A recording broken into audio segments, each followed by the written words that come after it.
Sometimes, a simple thought is all it takes to ruin our mood. It's time to leave behind those intrusive and negative thoughts that hold you back from achieving happiness. Cognitive behavioral therapy and emotional intelligence can help you overcome your issues and live the life you want to live. Hello, this is Eva Spencer, and you are listening to Emotional Intelligence and CBT, Cognitive Behavioral Therapy Techniques for Improving Your Relationships and EQ, Overcome Anxiety, Depression, Manipulation, Narcissistic Abuse, and more. Provided to you by United Audiobooks. I hope you enjoy my audiobook. Now, let us begin.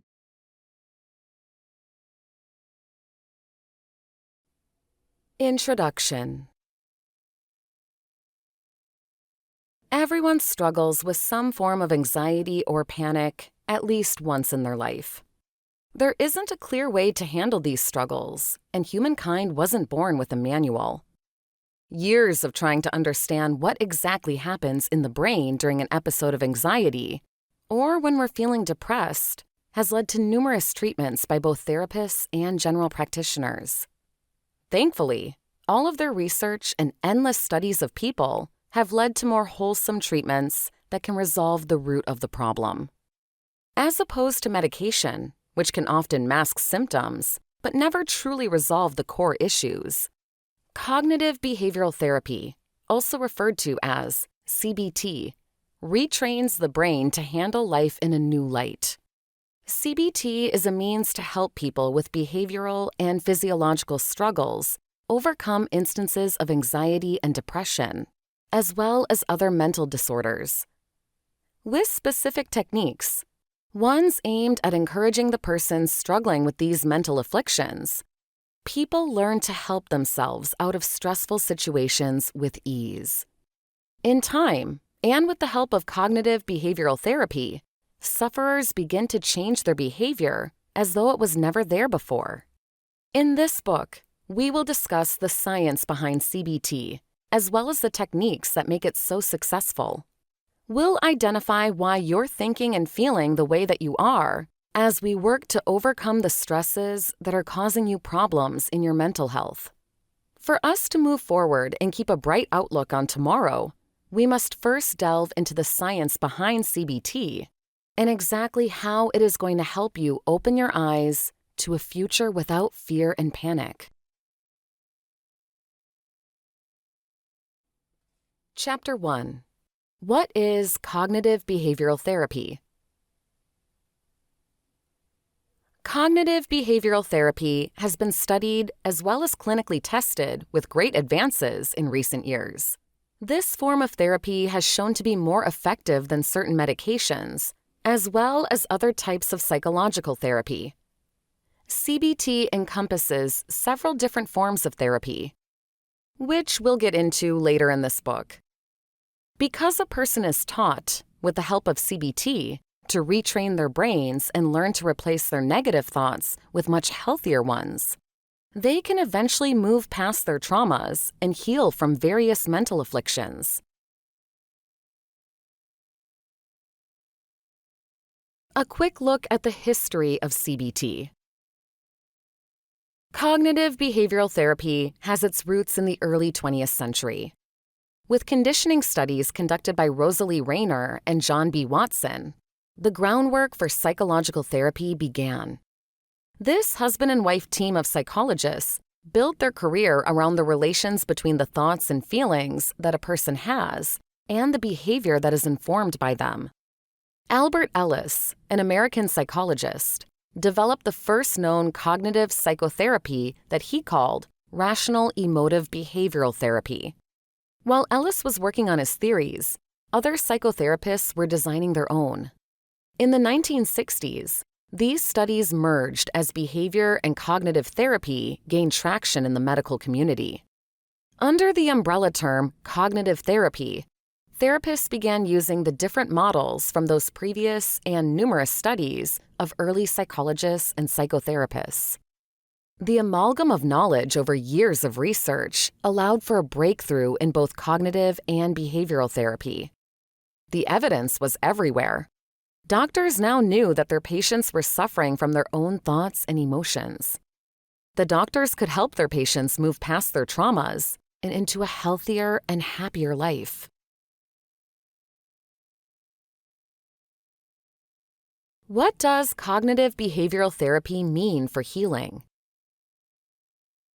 Quite basically, cognitive behavioral therapy is the relationship between behaviors and thoughts. We all have stressful thoughts from time to time, and we have our own ways of dealing with them. These thoughts might originate as negative thoughts, or they could come from self-doubt and fear. When these thoughts are allowed to live and breathe and take hold in our imagination, we feel anxious and worried. We begin to second-guess ourselves and think that we're failing at not just the small stuff, but sometimes the big stuff. The worst part is that if we let these thoughts hold us for too long, it gets harder and harder to get rid of them. With prolonged anxiety and self-doubt, we can easily slip into depression. Depression has many faces, and some people who are dealing with episodes of depression may not even realize that that is why they are feeling the way they feel. At its heart, depression causes people to feel like they have no reason to get up and go about their day.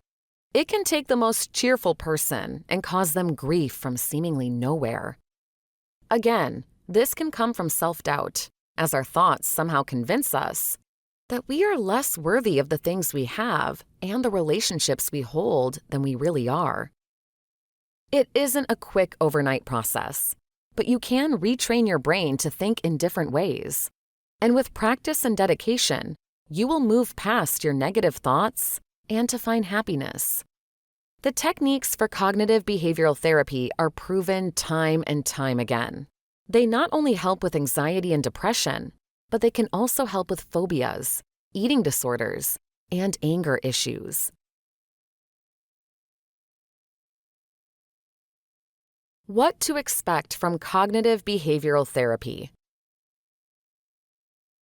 During cognitive behavioral therapy, you'll go through starting phases as you work toward replacing your negative thoughts and feelings with healthier ones. To begin with, you'll need to understand what it is that's causing you distress, and then you'll move toward recognizing what it is you'll need in order to overcome this distress. In cognitive behavioral therapy, you can expect to experience the following process: an assessment of your life and the stressors that caused you suffering. You'll also make note of the feelings and emotions that you experience when you're suffering. Finally, you'll include the behaviors that are associated with these stressors, and more importantly, the ones you wish to change. The redefining of the behaviors and feelings that stem from unwanted thoughts.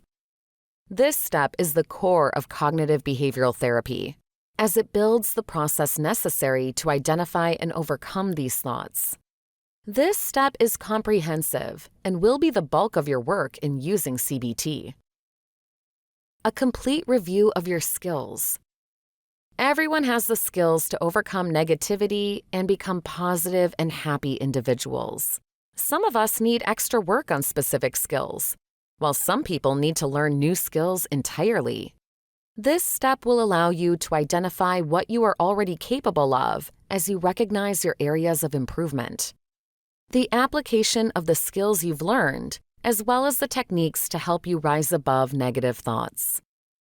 This is the final step in cognitive behavioral therapy, and it is where you will learn to directly apply all of your knowledge to real-world instances. At any of these steps, you may notice that your life is already changing. It could happen within the first step, as you begin to realize exactly why you're doing the things you're doing, and the feelings that are caused by these behaviors. Sometimes, we are not aware that we are stressed out and acting angrily, for example, simply because of our own thoughts. This early awareness, as you pinpoint the relationship between your thoughts and your behaviors, is monumental in your overall recovery. As you get further toward the end of your therapy, your day-to-day life will most definitely be a happier and healthier one. The benefits that come with cognitive behavioral therapy are not limited to the mind. You'll discover physical benefits as well, giving you more confidence and optimism as you strive for a life full of happiness. As we close this chapter, let's review what cognitive behavioral therapy truly is and how it can help you through your struggles. It is important to understand that, even though this form of therapy can help you in countless ways, it will take work on your part as well to recover and move past what is holding you back. Cognitive behavioral therapy has its roots in psychological theory dating back to the early 1900s. CBT enables you to identify the thoughts that are causing you stress and worry. With the techniques used in CBT, you'll learn to change the way you think, and thus, change your behavior. CBT is a process that requires you to be honest about what it is you want to change in your life. Before we get into specific techniques, we need to fully understand how our thoughts affect our behaviors and why each of us reacts to certain things in different ways. In the next chapter, we'll take a deeper look at negative and toxic thoughts, and we'll take our first step to recondition our brains to think positively as we start on our path toward happiness. Chapter 2: Identifying Negative Thoughts. We've all had them. Negative thoughts that seem to come out of nowhere and take over our minds. It's an unfortunate side effect of being human, asking the what if and why questions that always seem to elude us. Because our brains like to guess certain situations and make assumptions, we can easily fall into the trap of believing our assumptions with little regard to the truth. We might believe, for example, that since we had one bad incident during a job interview, that means we will never land a new job. These thoughts can be minor and impact you for a brief moment, or they can affect most of what you do throughout your day. When we allow ourselves to be controlled by our negative thoughts, they can take a deeper hold and bleed into our weeks and months and years. Over time, this repeated cycle of worry, fear, and self-doubt only provides us with worsening anxiety as we fall into a depression. Resolving these thoughts is no easy task, but by taking it one step at a time and focusing on the immediate, most important stage of your process within cognitive behavioral therapy, you can work toward an overall goal of better health, both physically and mentally. Toxic thoughts. As I've already discussed, every person will deal with anxiety and negativity at least once in their life. Many people deal with it every day. These negative thoughts, which stem from a false belief in yourself, are considered toxic in nature. They infect you when they spread like a virus from your mind to your heart and to the rest of your body as you become weaker and less able to fight them off. The way we think can affect so many aspects of our lives, not just how we feel in any given moment. Allowing toxic thoughts to exist and linger can cause trouble sleeping as well as digestive issues. These two alone can make you feel and look as though you're aging faster than you should be. Toxic thoughts truly are toxic in every form, as they will eventually disrupt your body's natural ability to heal itself by using sleep and nutrients. This can cause dull skin, achiness, and a general sense of lethargy. Why we have negative thoughts. Our negative thoughts stem from either a relationship to something that has happened in the past or the idea that something is guaranteed to happen in the near future. This, again, is our human nature overgeneralizing situations by assuming an outcome whether or not we have basis to believe it. These toxic thoughts often have nothing to do with what is presently happening. Our minds are making up a reality that simply fails to take hold. One very simple trick that you can start right now in order to help clear away the thoughts and focus on the present moment is to be mindful. I know that sounds like common sense, but in truth, we are rarely mindful of our present state when dealing with stressors. In a heartbeat, we shift our focus from what we're dealing with because of a stressor, and we begin to concentrate on an abstract view of our current situation. There are endless outcomes possible for every situation you find yourself in. You have to accept the fact that you cannot tell the future, and you will not be able to know what will happen. And that is perfectly fine. We aren't meant to know our futures. We're meant to live them. Being mindful of your present state and what you're handling in this very moment is how you live. Worrying about the future and the what-ifs will not help you resolve your current problems and find that accomplished feeling that so many of us seek. Without feeling like we've accomplished things throughout our day, most commonly by allowing our thoughts to take hold of our actions as we drift from the present state, we're left with regret and self-doubt. Stay mindful and present. Keep yourself in the present moment as you remove the worrisome thoughts about the future, and in turn, prevent the toxic thoughts from taking hold. Mindfulness is a beautiful technique that can help you fight off your false beliefs and self-doubts as you work toward building good habits in your daily life. Cognitive behavioral therapy is aimed at retraining your thought patterns so that you can overcome behavioral and mental disorders. Some of these disorders stem from a lack of peace within ourselves and who we truly are. Use these techniques to give yourself a break and find that peace so that you can accept yourself and feel positive throughout your day. Focus on one thing. It can be difficult, especially when you're just starting out cognitive behavioral therapy. But in order to be mindful and bring yourself back to the present moment, you can start by focusing on one thing at a time. In our busy lives, we are often dealing with multiple things at once. It could be that you have 3 kids all clamoring for your attention, dinner is cooking on the stove, and someone is knocking at the door. All these things happening at one time can easily cause stress and anxiety. It wouldn't take long for any rational person to feel overwhelmed and under pressure. In a situation like this, your thoughts could quickly take hold as you wonder just who it is that's knocking at the door. Is it urgent? Is it vital? And what about dinner? If you stop giving your kids attention, will you burn the food? Your toxic thoughts are only just the beginning in a situation like this.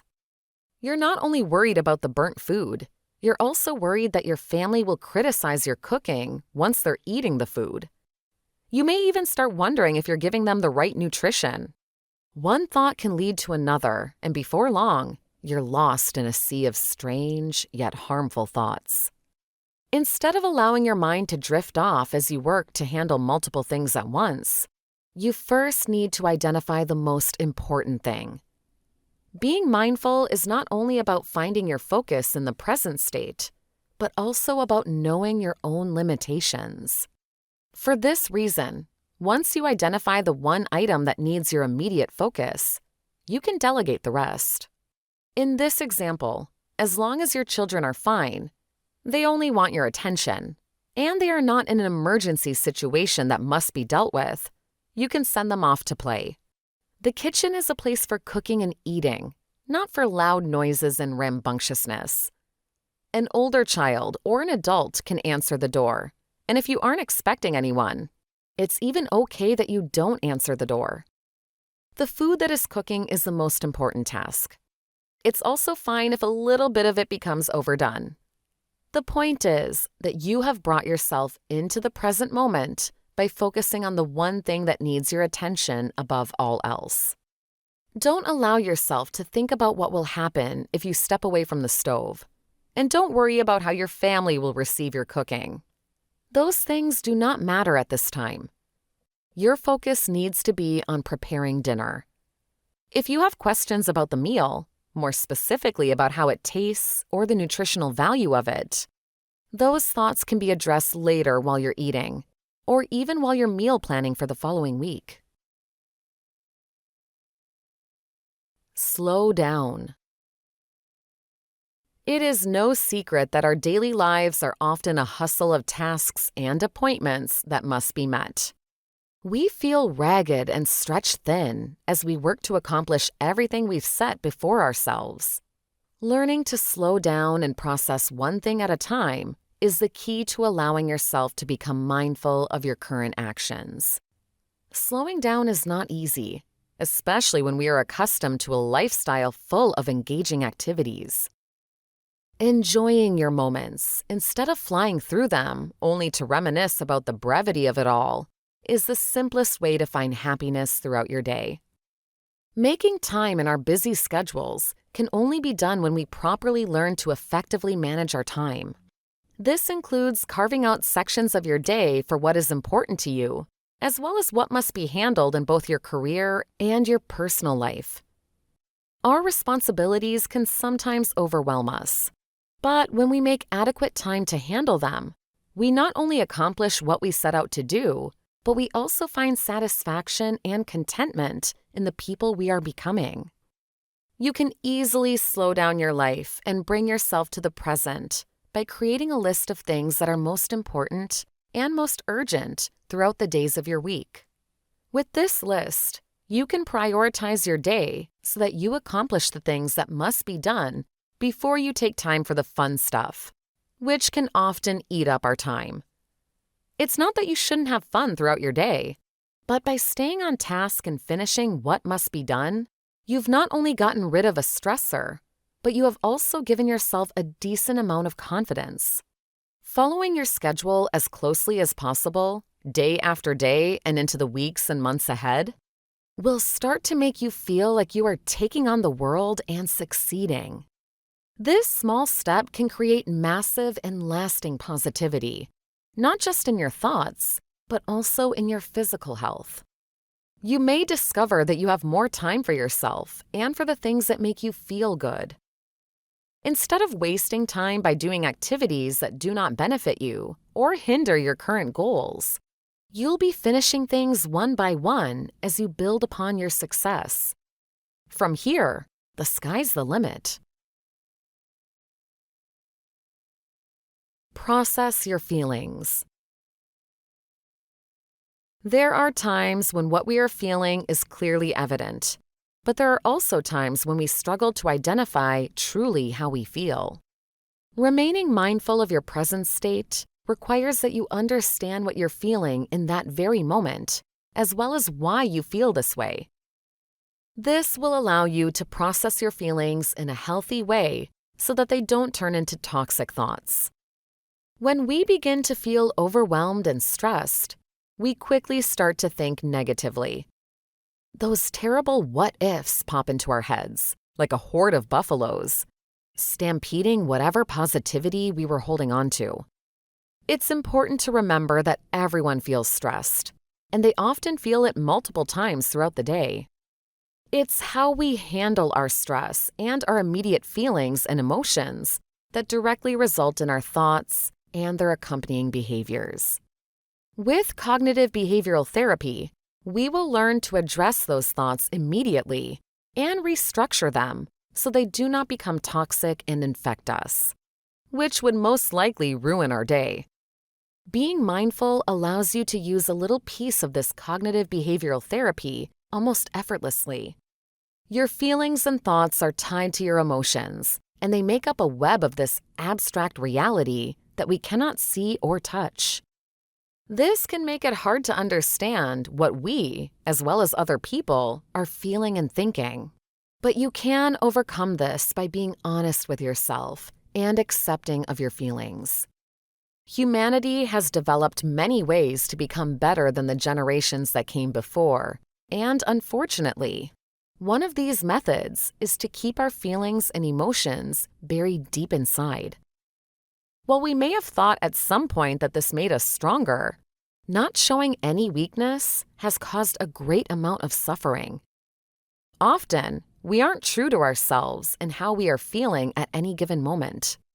This is a prime breeding ground for toxic thoughts. We begin to question what others would think of us if we showed weakness, and we worry if that could impede our relationships or our careers.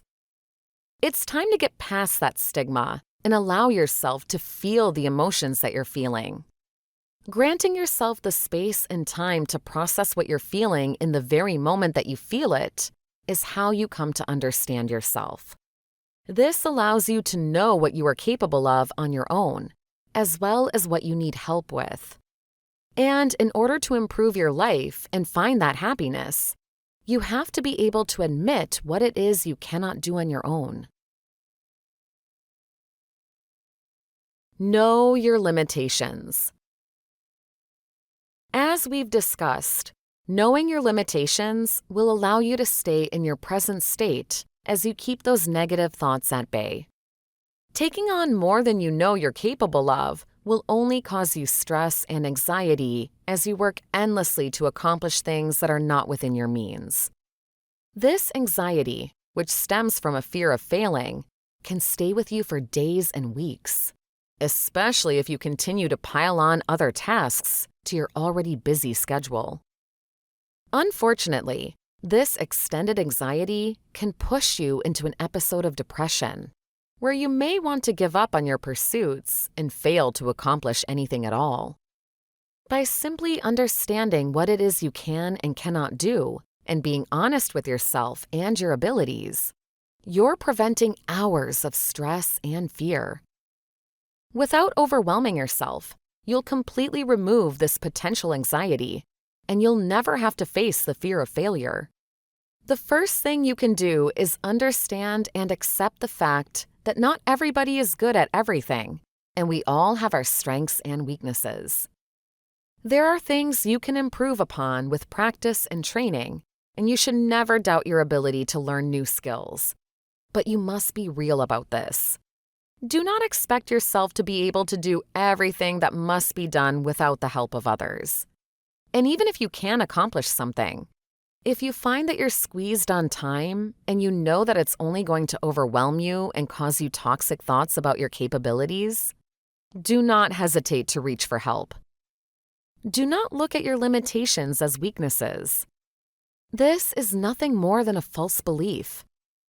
Your limitations provide a boundary for which you can strengthen what you're good at and find happiness with what you have. Limitations give us structure as they form our personal relationships as much as our career successes. Being truthful about what you know you can handle versus what you want to handle is the beginning of finding peace with yourself. Let's take a moment to review everything we've discussed so far in identifying your negative thoughts. Remember that these are the ones you get immediately when you start to doubt yourself and your capabilities in any given situation. We have negative thoughts because we fear that we aren't good enough compared to others around us. Becoming mindful and present in the moment allows us to slow down and find what is most important. Learning to properly process your feelings will enable you to move past the toxicity that your false belief of self is causing. And understanding our limitations gives us insight into who we truly are and what we can and cannot handle. In our next chapter, we'll discuss the reasons behind how you feel and why those feelings are causing you to think negatively. This is all part of the first step of cognitive behavioral therapy, as we start to take a deeper look at not just the actions and behaviors you wish to change, but the reasons behind them. I hope you are enjoying my audiobook so far. It would be a pleasure if you could let me know how you are feeling about this audiobook in the comments section below. We would greatly appreciate it if you could also like this video and subscribe to United Audiobooks to have access to more best-selling audiobooks in the future. Also, please, if you are interested in getting more free audiobooks, please click the first link in the description below. Now, let us carry on with the next chapter.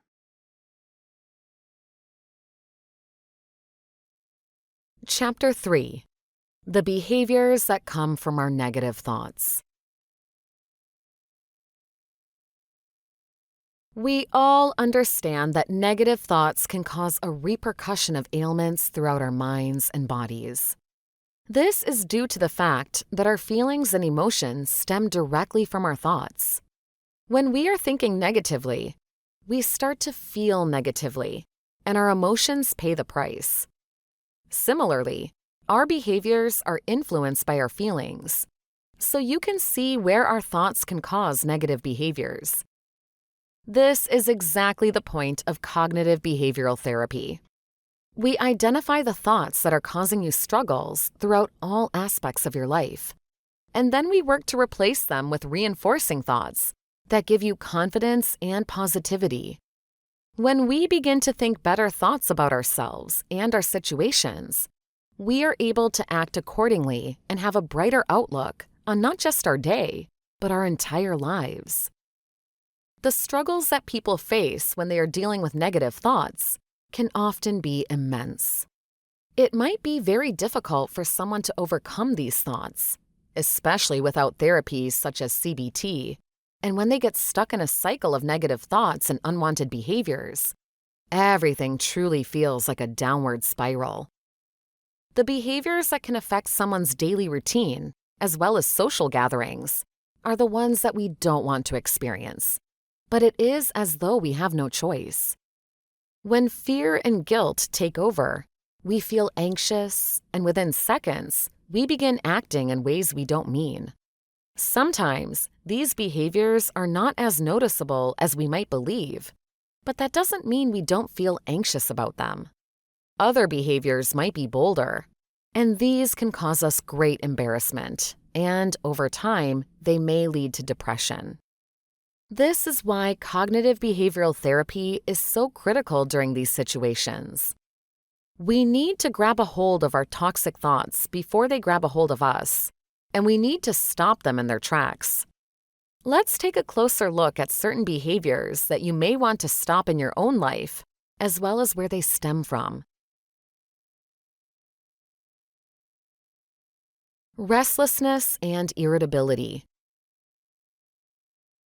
Being anxious can easily lead to restlessness and irritability. These two traits are quite common among people who suffer from anxiety, and they are behaviors that no one likes to experience. Being restless pertains to the inability to sit still, or once you do sit down for an extended period of time, you are twitching and tapping your feet as you try to get the waves of nervousness to settle. Irritability is when we grow frustrated and bothered, often by the littlest things, and cannot seem to find contentment. Irritability is often a chain reaction of feelings, because when one thing goes wrong, it seems like every subsequent thing is that much worse. Avoidance and isolation. When someone is faced with negative thoughts about themselves, as well as a fear of how others perceive them, they may begin to avoid certain situations. This avoidance can take place in various different situations, such as community gatherings, necessary appointments, events surrounding your children, and sometimes restaurants. All of these common situations are part of what we do and who we are in a community. It is the fear of being seen as less than equal or beneath others of your same peer group that can lead to these feelings. People who suffer from this fear will do what they can to avoid these situations. It may not even matter to them how many people are attending an event, just that they do not expose themselves to those feelings and thoughts. The event might have great significance, which would be the case if it was held for a child, for example. This type of event would be very important to the parent, but if the parent is suffering from toxic thoughts and is afraid of being judged by a group of people, the parent may not want to attend. The same can be said for necessary appointments. such as ones that are required to keep our minds and bodies working optimally. This can be devastating for someone suffering from mental health, because this person is afraid to attend a place where there are other people capable of passing judgment. Not only are they worried about what other people will think of them, but also just knowing that they will be in the spotlight when answering questions about their ailments is frightening.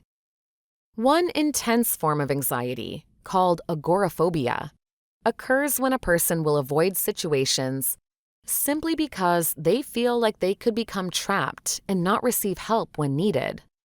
One classic example of this is a person who is afraid to fly on an airplane. The root of their fear is not the fear of flight.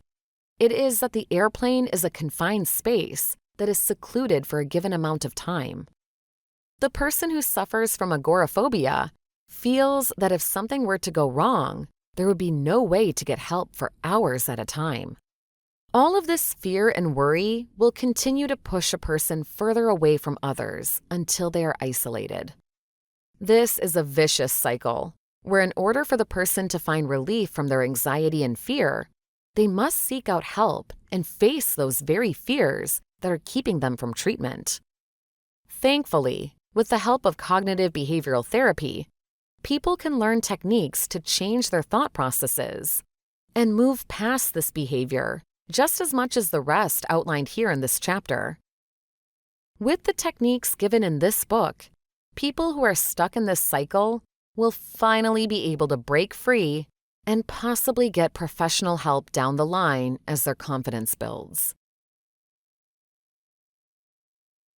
Inability to perform daily activities. This behavior, unlike the other ones we've discussed already, is one that may initially go unnoticed or dismissed as a side effect. Because people who deal with anxiety are often depressed or avoid social interactions altogether, they may seem unwilling to do the things that are expected of them. This can be anything from cleaning the house to grocery shopping, and it can progress to the point where the person has a difficult time even getting out of bed. This is why it can often be seen as a side effect of the greater problem of depression or anxiety, wherein the person will feel a complete lack of purpose as they continue to fall deeper into their struggles. In addition to anxiety and depression, people with other mental disorders may eventually lose the ability to keep up with a normal daily life. These disorders, like obsessive-compulsive disorder and addiction, can lead to a person prioritizing other things above things of importance. This would mean that cleaning and cooking for the family, for example, could be the last thing on their minds. It doesn't just stop in the home either. Lacking the desire to do what is needed or prioritizing unimportant things above others can also lead to difficulties at work and in school. This can be costly to a person who is striving toward a promotion but cannot seem to complete the tasks assigned to them. Likewise, grades can slip and failure can occur, leading a student to fall drastically behind. Facing the fear. Dealing with these problematic behaviors is no easy task. You can't simply wish them away because they are rooted deeply in who you are and because of the things you've experienced. And that's perfectly fine. It is our flaws that make us human. Our ability to learn from our mistakes and grow gives us meaning and purpose in life. We worry because we want to be better, and we fear because we don't want the worst to happen. This is entirely normal, and you have to give yourself the permission to allow this truth to be. You must accept that you will have good days and bad days, but they don't define you, and they certainly don't control you. While it's easier said than done, often it takes a bit of courage and the strength to face our fears in order to overcome what is causing our struggles.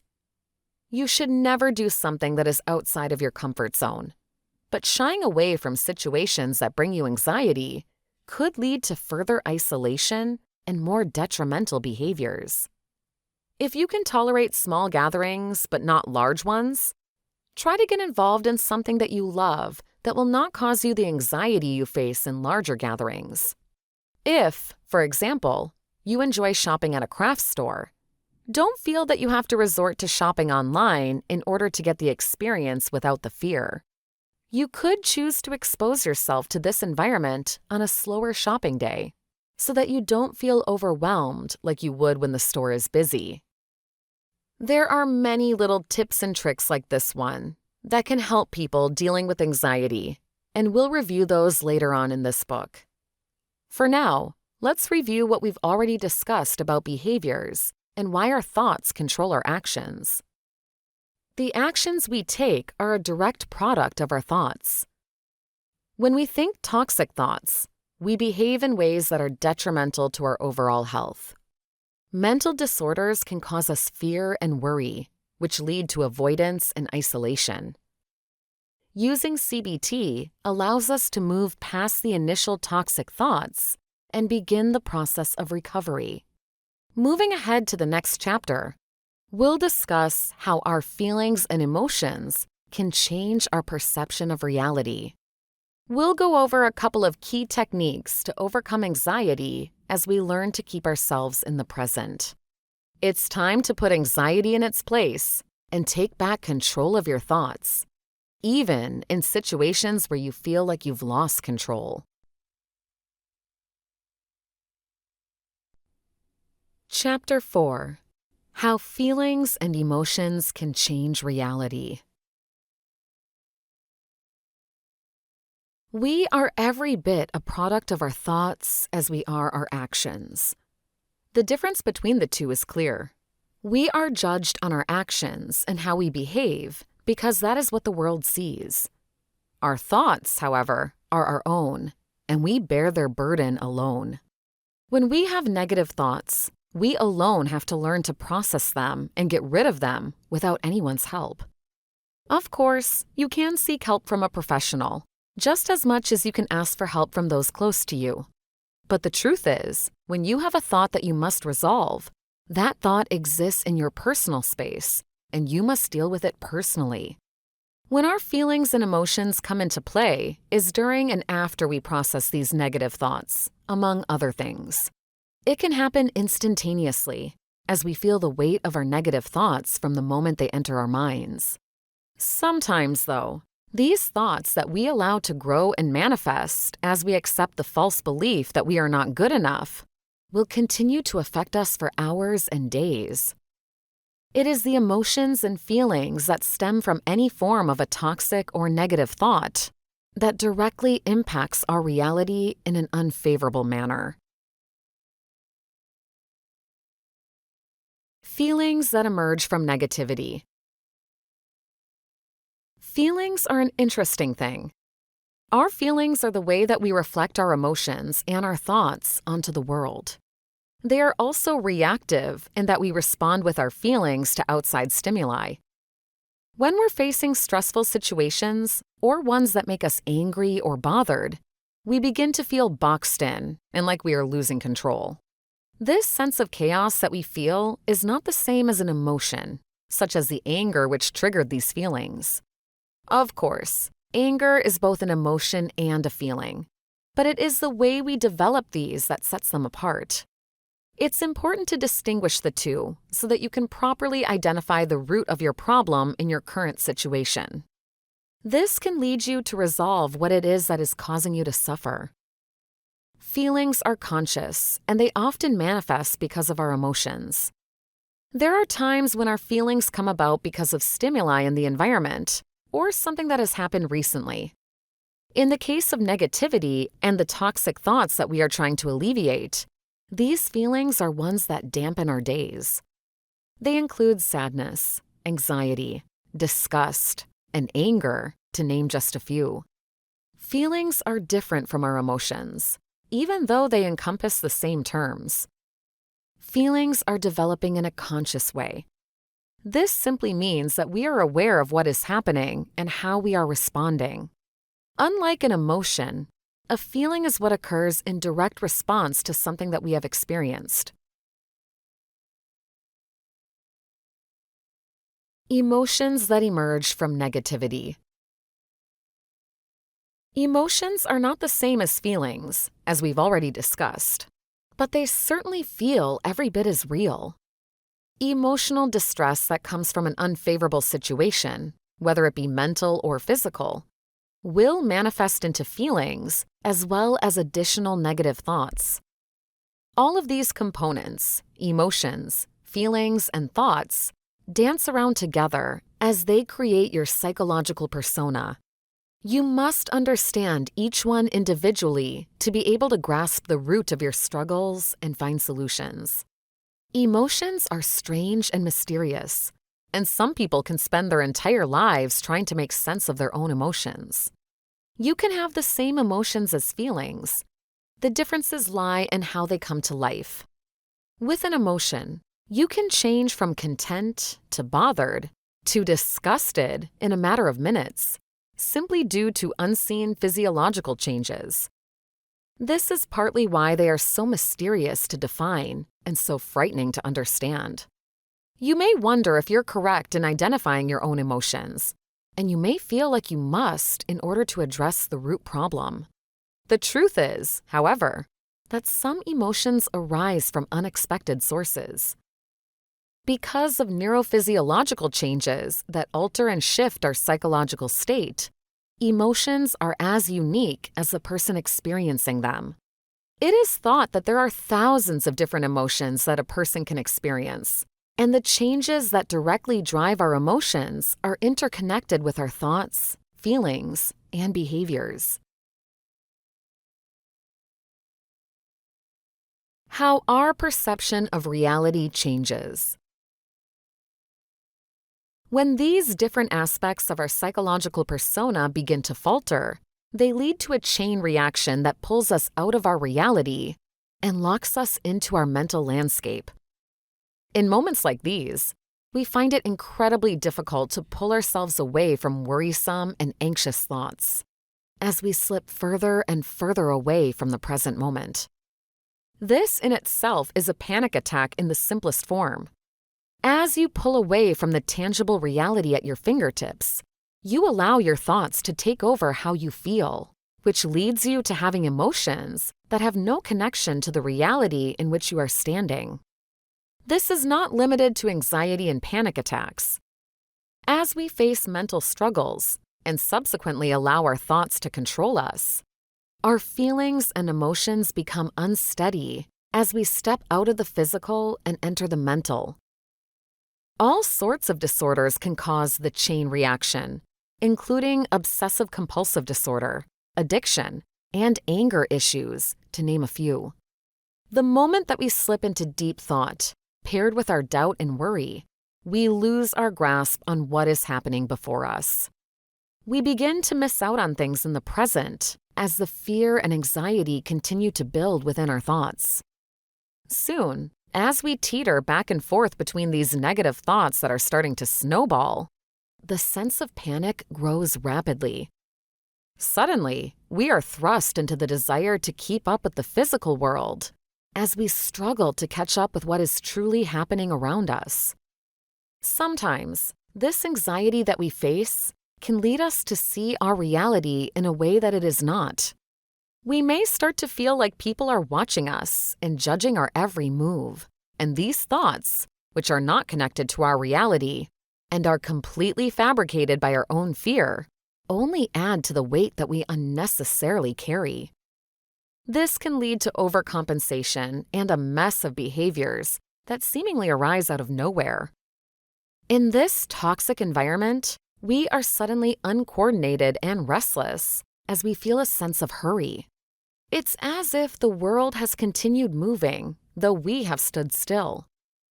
In these moments, our negative thoughts have not only stolen precious time from us, but they are also now impacting our physical well-being as well as the activities we are trying to accomplish. Cognitive behavioral therapy gives us the power to stop these negative thoughts before they have an opportunity to take over our minds and bodies. We can pull ourselves out of the panic as we root our focus into reality. Finding ways to process and remove your negative and toxic thoughts is exactly how CBT is both beneficial and dependable. CBT teaches us how to move past the traumas that have caused these toxic thoughts, as well as how to replace those thoughts with uplifting and optimistic ways of thinking.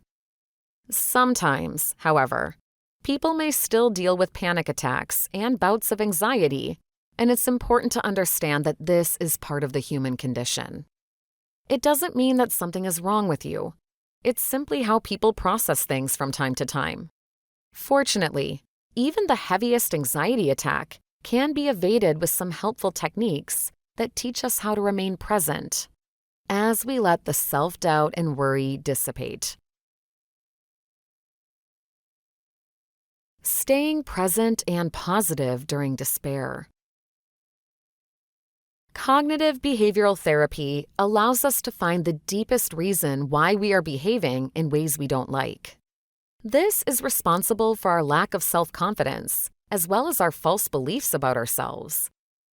Because of whatever past traumas or expectations we have of a situation, we have these reasons for doubting what we can do.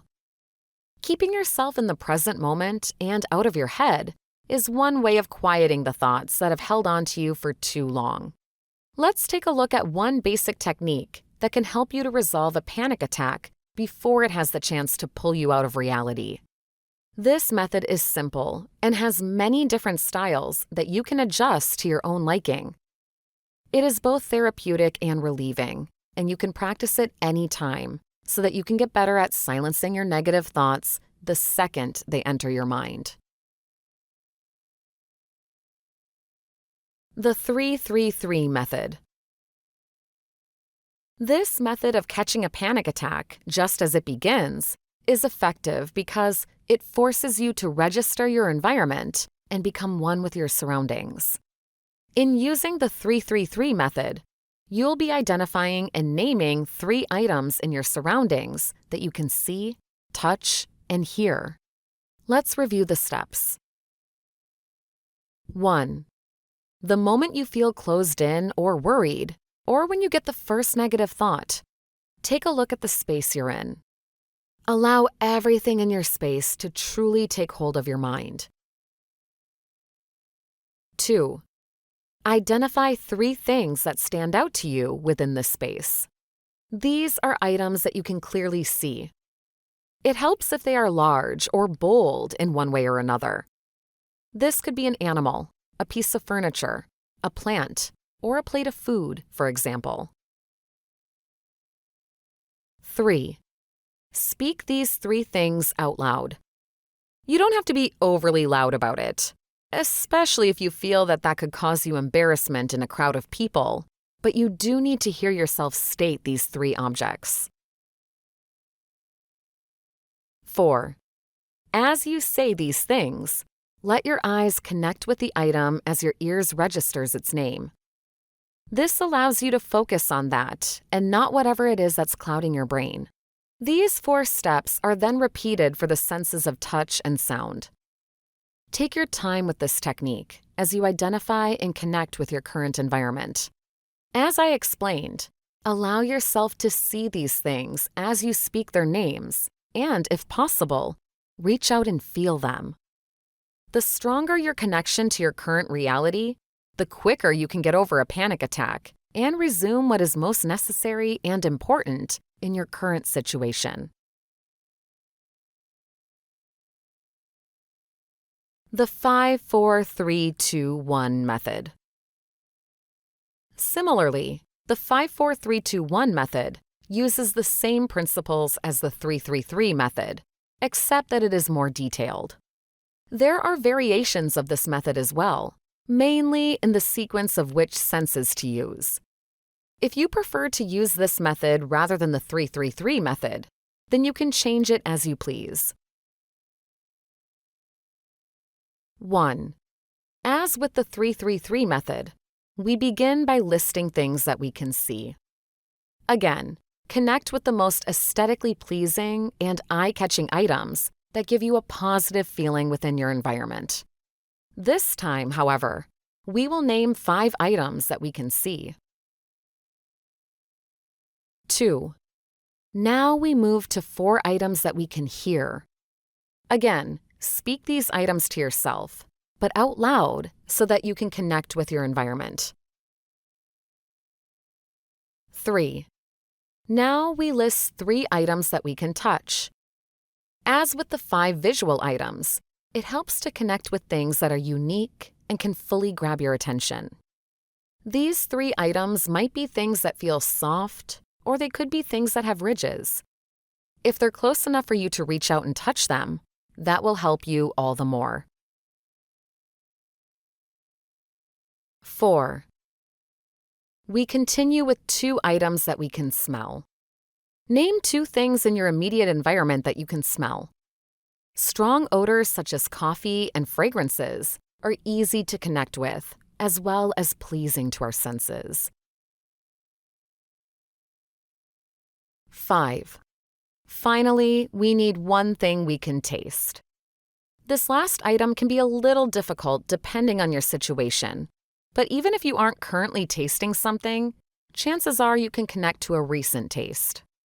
Maybe you just brushed your teeth and the mint is still in your mouth. Or perhaps you had toast and jam for breakfast, and you can still connect with that flavor of strawberries. In addition, if you have something nearby, such as a piece of hard candy or a stick of gum, you can use those in this instance. Quick relief. If you find yourself in a pinch and you need relief from your toxic thoughts, simply go through your senses and pull a single item from your environment that you can connect with. This can work well when you're in a hurry and you don't have time to process every individual item that's listed in the steps above.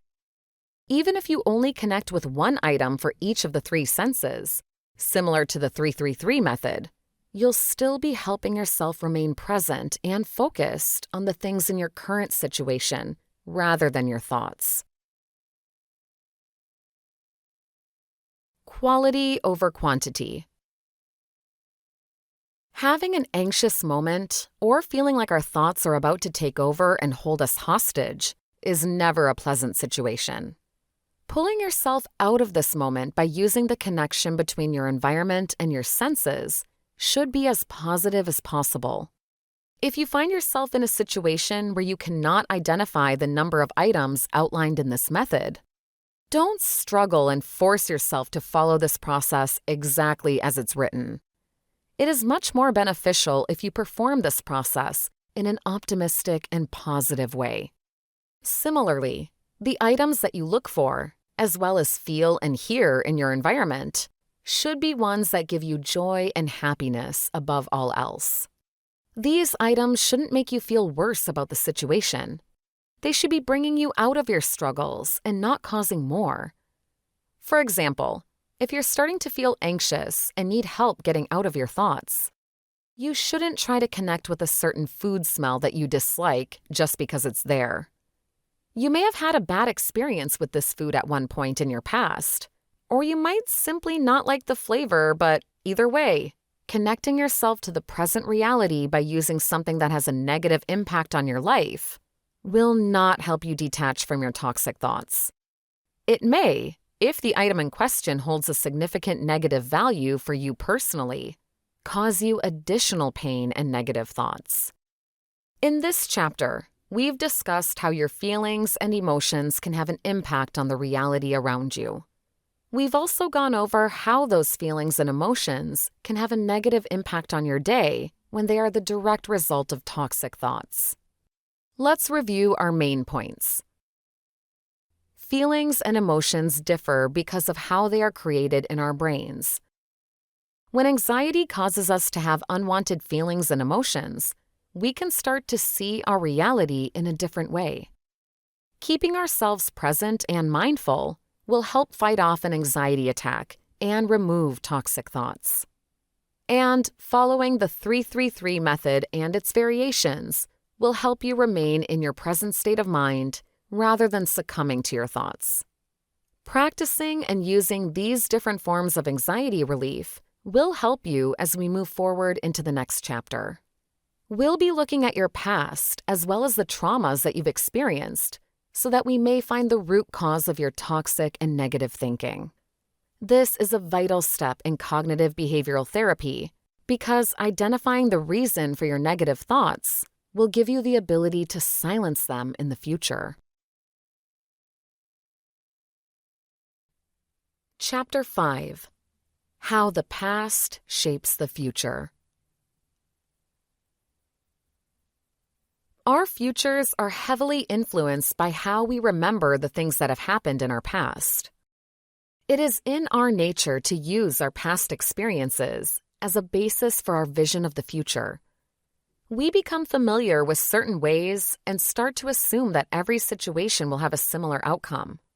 Eventually, we easily find ourselves placing these assumptions on new situations that haven't yet happened. While this can be fun during certain circumstances, when we link something in our past that caused us trauma or suffering, we tend to assume that the same suffering will occur again under similar circumstances. This is unfortunately part of our brain chemistry as we ask the big questions of life. We want to know what would happen if we did this or that, and what would have occurred if we had done something differently. These questions are inherently human, but they do cause us suffering in and of themselves. If we weren't so focused on possible outcomes, those which are often based on assumptions and not reality, we'd be able to grasp what we're doing with a clear mind and even produce a more positive and pleasant outcome. Learning to embrace your past. Even though we all have past experiences that bring us worry or embarrassment, we shouldn't shun these moments and push them away. Everything that has happened in your life has contributed to the person you are today. You may initially believe that those memories are exactly why you're suffering, and you aren't entirely wrong. But embracing our struggles so that we can learn and grow is how we create a better future. Part of the reason why you may be developing negative thoughts, particularly due to a past trauma, is because you're looking at the trauma as something that has defeated you. I'm not dismissing the gravity of whatever it is that you've been through, but part of cognitive behavioral therapy is learning to look at the things that we see as weaknesses and recondition our brains into thinking that these are moments that have given us a reason to become stronger. Anytime we experience something that feels like a setback or that hurts us mentally or physically, we feel weaker, and sometimes we feel like we are less than the person we were previously. With CBT, you learn to see these moments in a different way as you recondition your mental processes into thinking that you have not gotten weaker from your suffering. Instead, you have learned to rise up again as you continue to get stronger each day. This part of cognitive behavioral therapy is not an easy one for those who have suffered a great deal. But even the most monumental struggle can be tackled with small steps and determination. Here, we'll discuss a plan that you can apply to almost any situation so that you can begin to overcome the negative thoughts that are developing from your past traumas. Identify the trauma. The first step in this plan includes identifying the past trauma that is causing you the negative thoughts and the behaviors that you wish to stop. Let's look at an example to be clear on how to handle this. Let's say that I am a person who gets anxiety from grocery shopping. I know that this could stem from the fact that a couple of years ago, I had a panic attack at a grocery store because it was overwhelmed with shoppers during the beginning phases of the coronavirus. During this experience, let's say that I had a cart full of items that would likely take me 20 minutes to check out, and that I was in a long line and also had my children with me. For some people, grocery shopping can be a stressful experience filled with anxiety. It can cause some of the most relaxed people to grow frustrated as they wait their turn for a long time. For other people, shopping can be an exhilarating and fun experience. These people may enjoy getting out and being amongst others as they socialize and see the new trends in different stores. In my example, this event that I could have experienced a couple of years ago would certainly make shopping difficult for me going forward. Since I would know exactly what it is that could cause me to feel anxious when doing my normal grocery shopping, I might look back on this and evaluate what it is that may cause my anxiety and what part of that experience might now weigh on my future. Evaluate the situation. Our second step involves this evaluation. I can now review the entire event of my shopping experience to understand what it is that could make me feel anxious and worried. And these revelations will help me identify how to best avoid the anxiety in the future. Continuing with my example, I can say that being out at a public place where many people were packed into a store would be a good reason for why I started to feel anxious. I could easily get overwhelmed by everybody's voices and their opinions. During this trip, however, let's just say I wouldn't be too focused on this new virus just yet. The source of my anxiety during this event would mainly be the conditions and the situation I found myself in. In addition to the overwhelming amount of people surrounding me, I would also be responsible for my young children as they grow impatient during the wait. This would become stressful for any parent who is already overwhelmed. Young children who have to wait for an extended amount of time do not usually make the experience any easier. And for the sake of this example, we'll say that they were hungry and irritable as we inched our way through the checkout line. Finally, the third thing that could cause me to feel anxious during this event, and subsequently increase my fear to the point where my heart would pound and my hands would get clammy, is the moment I reach the checkout. This is when the overwhelming environment would hit me hardest, as now the people behind me are waiting just as I had for someone to get through their things and get on their way. I would feel as though all eyes are on me and that I must hurry and not make any mistakes, or I would hold up the line and make others very angry. This entire shopping event would continue to escalate until I felt as though I had no escape from the fear and the worry that were overtaking me. Before this event occurred, I would have no reason to believe that shopping would cause me anxiety. Going to the store would not have raised a red flag to me.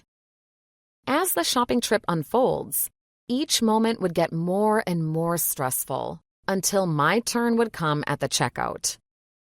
This is the height of the entire situation, and as I said before, I would grow panicky as I'd feel like others were watching my every move.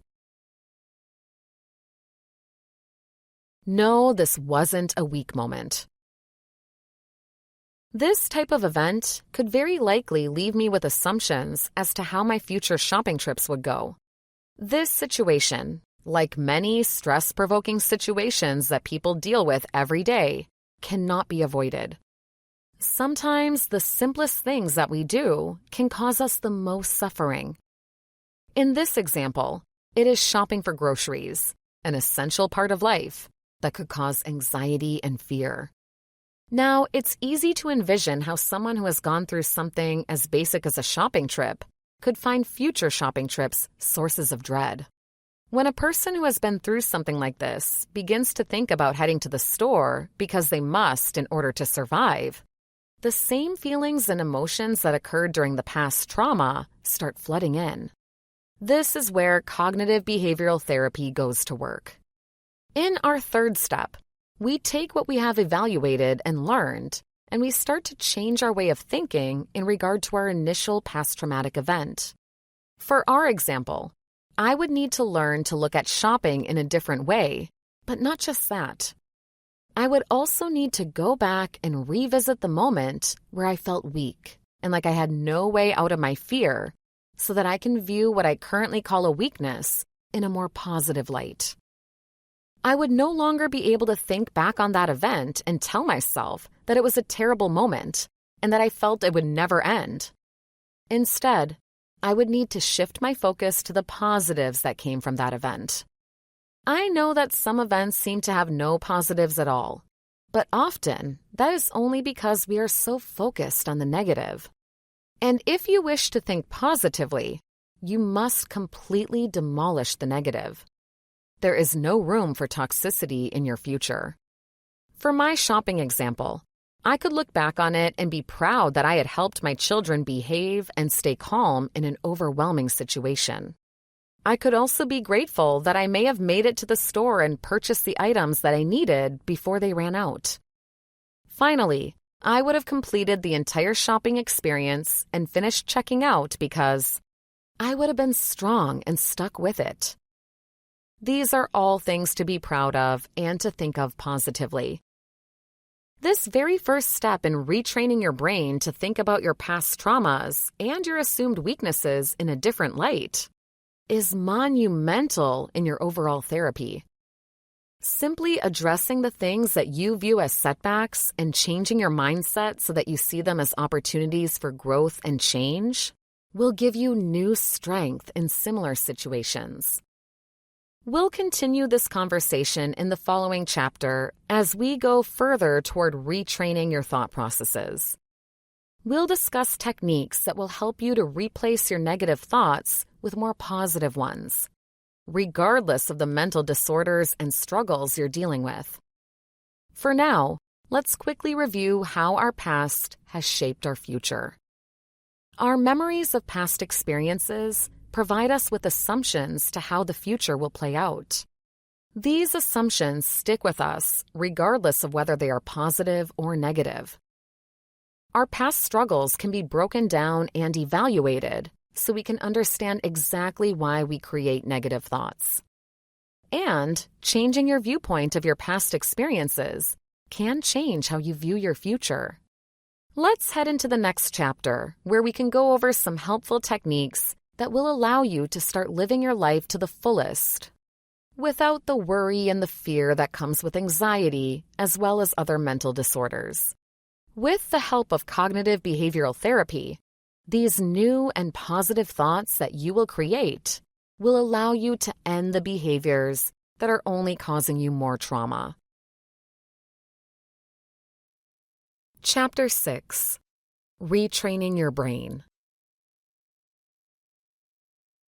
We've now reached a point where we can address the negative thoughts you're having at the moment they arise, and thus we can begin on the path toward better behavior and positive thinking.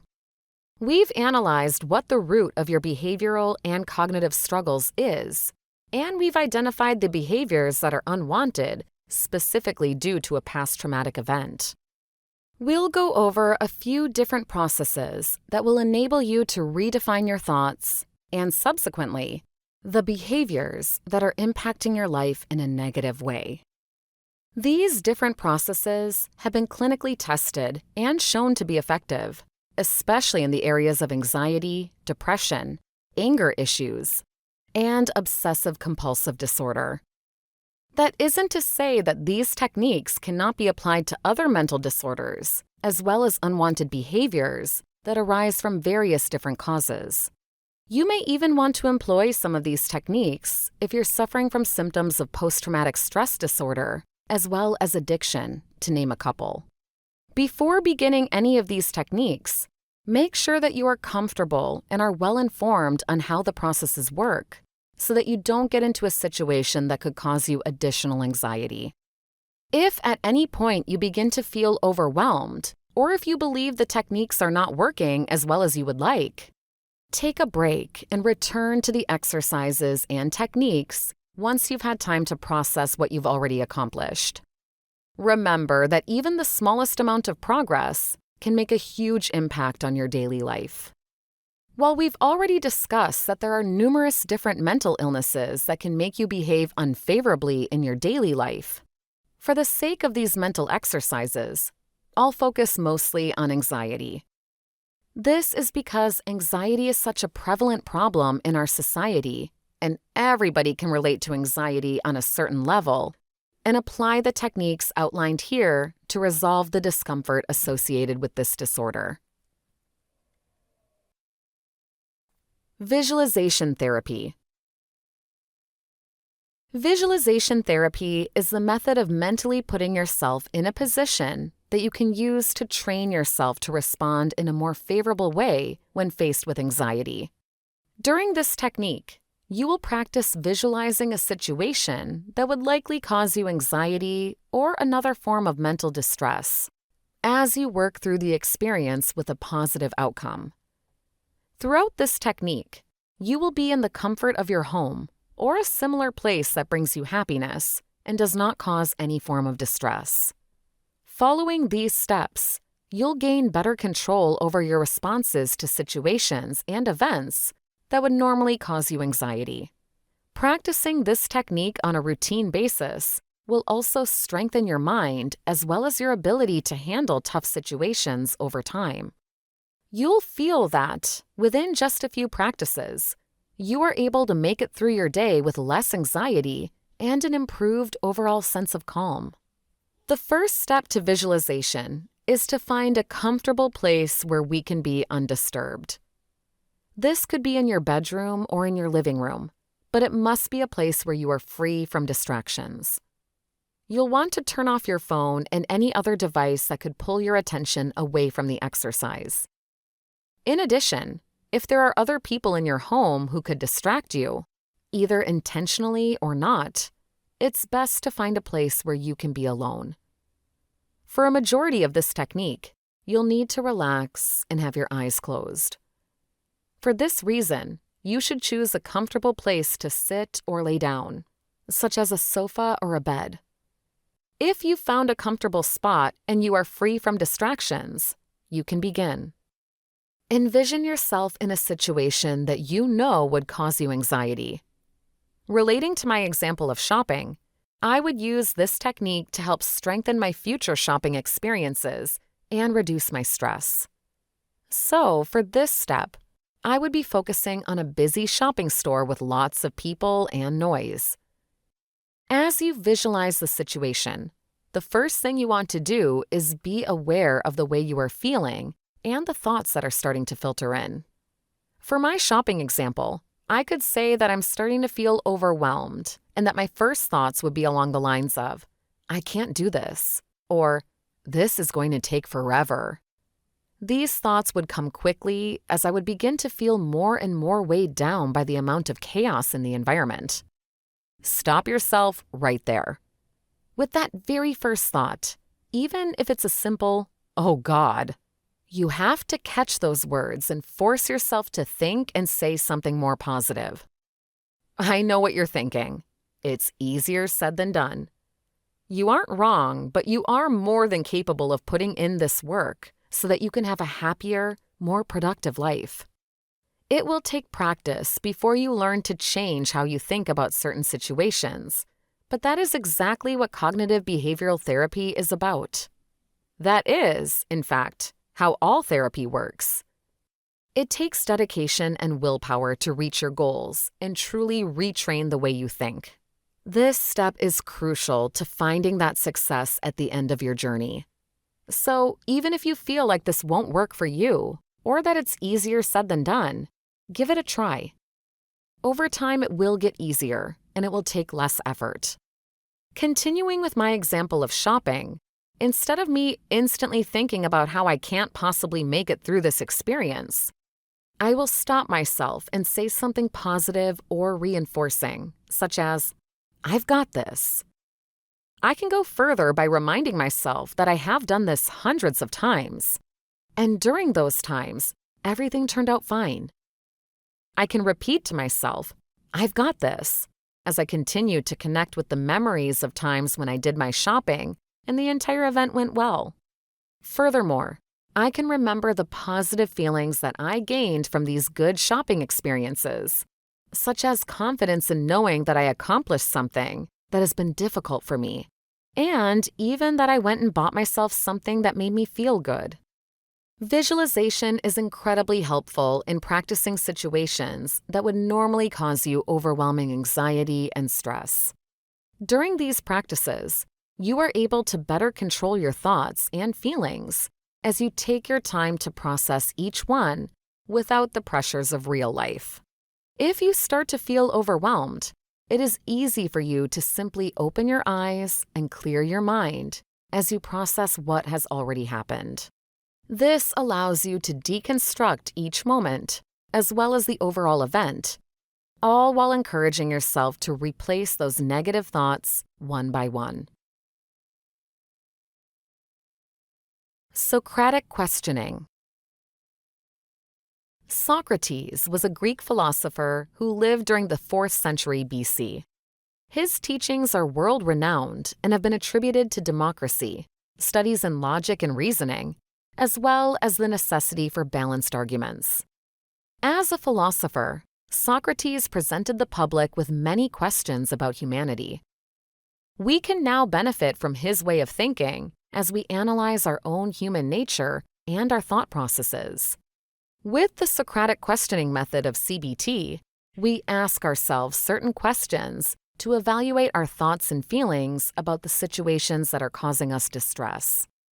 With the following questions, you will be able to look at your thoughts in a different way as you begin to analyze the validity of each feeling you're experiencing. This method is also great for helping you remove yourself from the situation and look at it from an outside standpoint, which is something that can help you gauge just how important or urgent the situation truly is. Start with a single thought. Write down on a piece of paper the thought that you are having troubles with. This is the negative thought you were having as you tried to do something that you felt should be more comfortable than it truly is. This is the main thought that is often causing you distress in situations that you can't avoid. Explain your evidence. Continuing on the piece of paper, write out an explanation about why you have this thought. This could be because something similar has happened to you in the past, or that you have an assumption about something that seems likely to happen, even if it hasn't. You should also include an explanation as to why it would not happen. This is a time to be balanced about this thought you are having. Don't let the negatives outweigh the positives in this explanation. Write the reasoning out. Here is where you will begin to examine whether or not the thought is based on reality or simply on your feelings. You'll want to be honest about where this thought has come from so that you can tackle it head-on and solve this problem. Ask yourself if there are facts backing your thoughts. Are you, instead, feeling overwhelmed or uncertain about something, and is that the basis for your thought? Remove your assumptions. Are you basing your thought on feelings alone because of your perceived idea of what will happen? Or have you experienced something that makes this thought a true possibility? A lot of times, our stress and anxiety can come from our assumptions of something, and they often have little to do with the true reality that is around us. Looking at everything. Now that you have gone through your thoughts in more detail, you can begin to evaluate how they are affecting your feelings as well as whether or not they have basis in reality. You can see that, from an outside perspective, your negative thoughts are most likely a fabrication of an assumption that you have about a certain situation. These assumptions can cause great stress and high anxiety because we believe wholeheartedly that the outcome we are most worried about will come true. By looking through the details of your thoughts, however, you'll begin to see that many times these negative thoughts do not have real meaning in our reality. If you use this technique on a regular basis, especially for thoughts that are persistent and happen to be routine in your daily life, you might even pick up on patterns as to why you are having these thoughts. You may realize that you are associating the possibility of a worst-case scenario with something that you heard about but have never experienced, for example.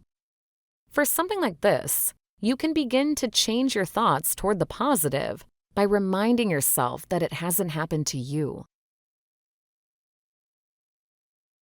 Journaling to recondition. Journaling your thoughts to help you recondition the way that you think and feel about certain situations is a little bit like the Socratic method. You will write down how you are feeling and what you are thinking, just like we did in the step above, except now you will actively work toward replacing these feelings and thoughts with a new and positive outcome. When you journal, you may not focus as much on all the individual details as you did during the Socratic method. What you want to do with this technique is to replace the thoughts and feelings that are causing a negative impact on your life with positive ones that you wish could be true. Journaling will help you in two ways as you begin to understand exactly how to replace one thought with another. The first way that journaling can help you recondition your brain into thinking more positively is by helping you to recognize a negative thought as you become more comfortable with replacing it with a better one. Let's practice this so that we can better understand the method. If I, for example, am having an anxious thought about attending a social event, then I could take a moment to write down this thought and the outcome that it is implying. Let's say that I'm nervous about attending the social gathering because I feel insecure about my appearance. The thought that I have is that people will judge me and find me unattractive. The outcome that this thought is implying is that I will go home alone and still be single, even though I'm attending the gathering to hopefully meet someone I can date. Overall, my thought is leading me to believe that I will remain alone, which is a fear of many people. With this thought written down, as well as its implied outcome, I can now turn my attention to a better thought and a much more favorable outcome. Writing this down alongside my original thought, I would say that I think that the people attending will not pay attention to my appearance as much as they will my intellect. In this example, we will say that I am confident about my intelligence and that I believe that the people at the gathering will enjoy my conversations. The proposed outcome of this is that I will find someone who values me for something I am proud of. Instead of focusing on something that often causes me anxiety, I will put forth every effort to change this thought into a more positive one that reflects something that I am proud of and confident about. Now that I can see another possibility to how my night will go, I will already have gained the desire to attend, and I will have shifted my focus from the negatives into the positives. With more practice, I can apply this method to almost any aspect of my life. If I'm not able to write down my thoughts and feelings as I process through different scenarios, I can always open my phone and write a note to myself so that I feel better about the situation I'm in. In addition, I could take a moment to myself and step outside of the party or go to the restroom, and while I'm there, I can think my thoughts out loud as I work through a better outcome and replace my toxic thoughts with more productive ones. Facing the what-if question. It might initially seem counterintuitive to force yourself to think about the worst-case scenario. But when you can do this in a comfortable setting where you feel safe and you can process your thoughts and feelings in a healthy way, learning to overcome the what-ifs can be greatly liberating. When we ask ourselves a question that begins with, "What if?" what we are truly doing is pushing ourselves to the limits to see how bad things could truly be. Nobody likes to face bad stuff. Just the thought alone can give someone anxiety. This, however, is exactly how we retrain our brains to overcome these questions. Anytime we are about to go somewhere or talk to someone, we may get a hint of the what-if questions. But there are many times when they flow right through our thoughts and don't seem to bother us. There are moments, however, when these questions seem to stick and stay with us as we ask deeper questions about the possibilities of whatever we are facing. From a comfortable place that brings you happiness and positivity, you can face these what-if questions head-on as you process your thoughts and feelings. And if you feel uncomfortable or start to overthink a situation, you can easily stop the practice and do something else to take your mind off of it. Unlike facing the possibilities of a worst-case scenario in real life, when we can't stop to allow ourselves the time to understand our feelings and thoughts, in this exercise, you are in control. You have the right to stop at any moment. And you should feel great about even the smallest amount of practice because, with just a little bit of time each day, you'll begin to notice a change in how you handled these dreaded thoughts. Reconstructing our thoughts.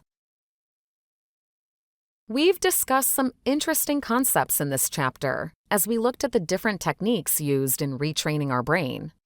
Sometimes it takes trial and error before you find what works best for you, and some people do well by using multiple techniques as they continue to improve the way they think. Let's review a few of the main points that help in the reconstruction of our thoughts. Visualization therapy allows you to put yourself in a mentally constructed image of a situation that would cause you stress and anxiety. Here, you can work your way through this situation as you practice overcoming the negative thoughts and feelings that you are having. Socratic questioning is a method that allows us to step outside of our thoughts as we logically understand them and where they come from. We learn whether they are based on reality or pure assumptions, all while we pick them apart at the root. Journaling your thoughts allows you to identify what is negative as you replace it with something more favorable. Here, we look not only at the thoughts you were having, but the possible outcomes that those thoughts are implying. In a controlled environment, you can face your what-if questions to better understand how bad a certain situation can truly become. Through this, you may realize that your worst-case scenario is highly unlikely to occur. We've reviewed a lot of information regarding cognitive behavioral therapy throughout this book. You've come a long way to identify your toxic thoughts, as well as the detrimental behaviors that are a direct product of these thoughts. This is a time to be proud of yourself, as you've taken many steps in the right direction toward a positive and healthy lifestyle. Now that we have this information, we can head into our final chapter as we look at the things that you can do to improve your response to cognitive behavioral therapy. These new practices are not only beneficial to your mental health, but they teach you skills that will help you throughout many different aspects of your life. As this final step in CBT, we will identify the things that can help you further on your journey while you continue to grow and adapt to a healthier and happier lifestyle. Each one of us has the skills to take CBT to the next level and heal from these past traumas that have conditioned us to behave poorly. Don't doubt yourself here, even if you don't initially recognize what you're capable of. It is often hard to see our own positive attributes when they are buried under such heavy negative thoughts. It's time to discover your skills and learn some new ones as we put together all that we have learned about CBT. Chapter 7: Evaluating and Learning Healthy Skills. This chapter is a positive one that will show you just how capable you are in living a happy, anxiety-free life. Here, we will discuss a few things that can help you truly make the most of cognitive behavioral therapy, and you may find some new techniques that you haven't thought of before. Let's look at this part of your journey as a reflective moment. Strengthening your mentality. We'll begin by discussing a few key techniques and skills that will allow you to strengthen your mind as you continue to look at the positives in life. Practicing yoga and meditation are two wonderful ways that you can learn to become mindful and present in who you are and where you are. When we practice meditation, we learn to clear our minds and control our thoughts. Even just a few moments a day can help you learn to identify your negative thoughts before they have a chance to take hold of you. Being mindful and aware through meditation teaches us to apply those same peaceful techniques to our moments of stress. This also provides us with discipline and self-control. In the case of yoga, we learn to breathe in rhythm with our bodies as we slow down our movements and become present in our surroundings. This can have a huge impact on your daily life, especially when you are handling stressful moments that require your attention and urgency. Yoga is also physically therapeutic, as it helps us improve our circulation as well as our flexibility, both of which provide us with a calm sense of relaxation. Even simple stretches can help relieve stress from your muscles as you take a moment for yourself. Strengthening your sociability. Sometimes it is the social aspect of our lives that can cause us anxiety as well as other mental disorders. This can stem from us being worried that people are judging us, or we have an overwhelming desire to please the people that we interact with. Social anxiety is a well-known form of anxiety that can lead to seclusion and isolation, both of which cause people to lose their quality of life. When using cognitive behavioral therapy to overcome your social anxiety issues, it's often easier to take things in small steps. Many of us have the skills necessary to overcome social anxiety with the use of CBT, but our negative thoughts keep our brains distracted, and we cannot help ourselves in the moments that we most need. Let's review a few key skills that you most likely already use. You only need to be aware of these skills, and soon you'll be feeling more confident and comfortable. Giving someone a compliment might initially seem like it is only helping the person you are speaking to, but in fact, when we make other people feel good about themselves, we also feel better about ourselves. It is our human nature to feel a physiological reward after we see that we have helped someone feel better about themselves. Small compliments can go a long way. In addition, helping someone to do something that they are struggling with can have the same effect. These acts help our anxiety because we are receiving a boost of dopamine, which is the brain's feel-good chemical. This is exactly what gives us that physiological reward, and it is responsible for providing us with internal happiness. Practice these skills in small steps by giving someone a compliment at least once a day. It can be something very small, such as how you like someone's hairstyle, and it can be done in passing, even at the grocery store.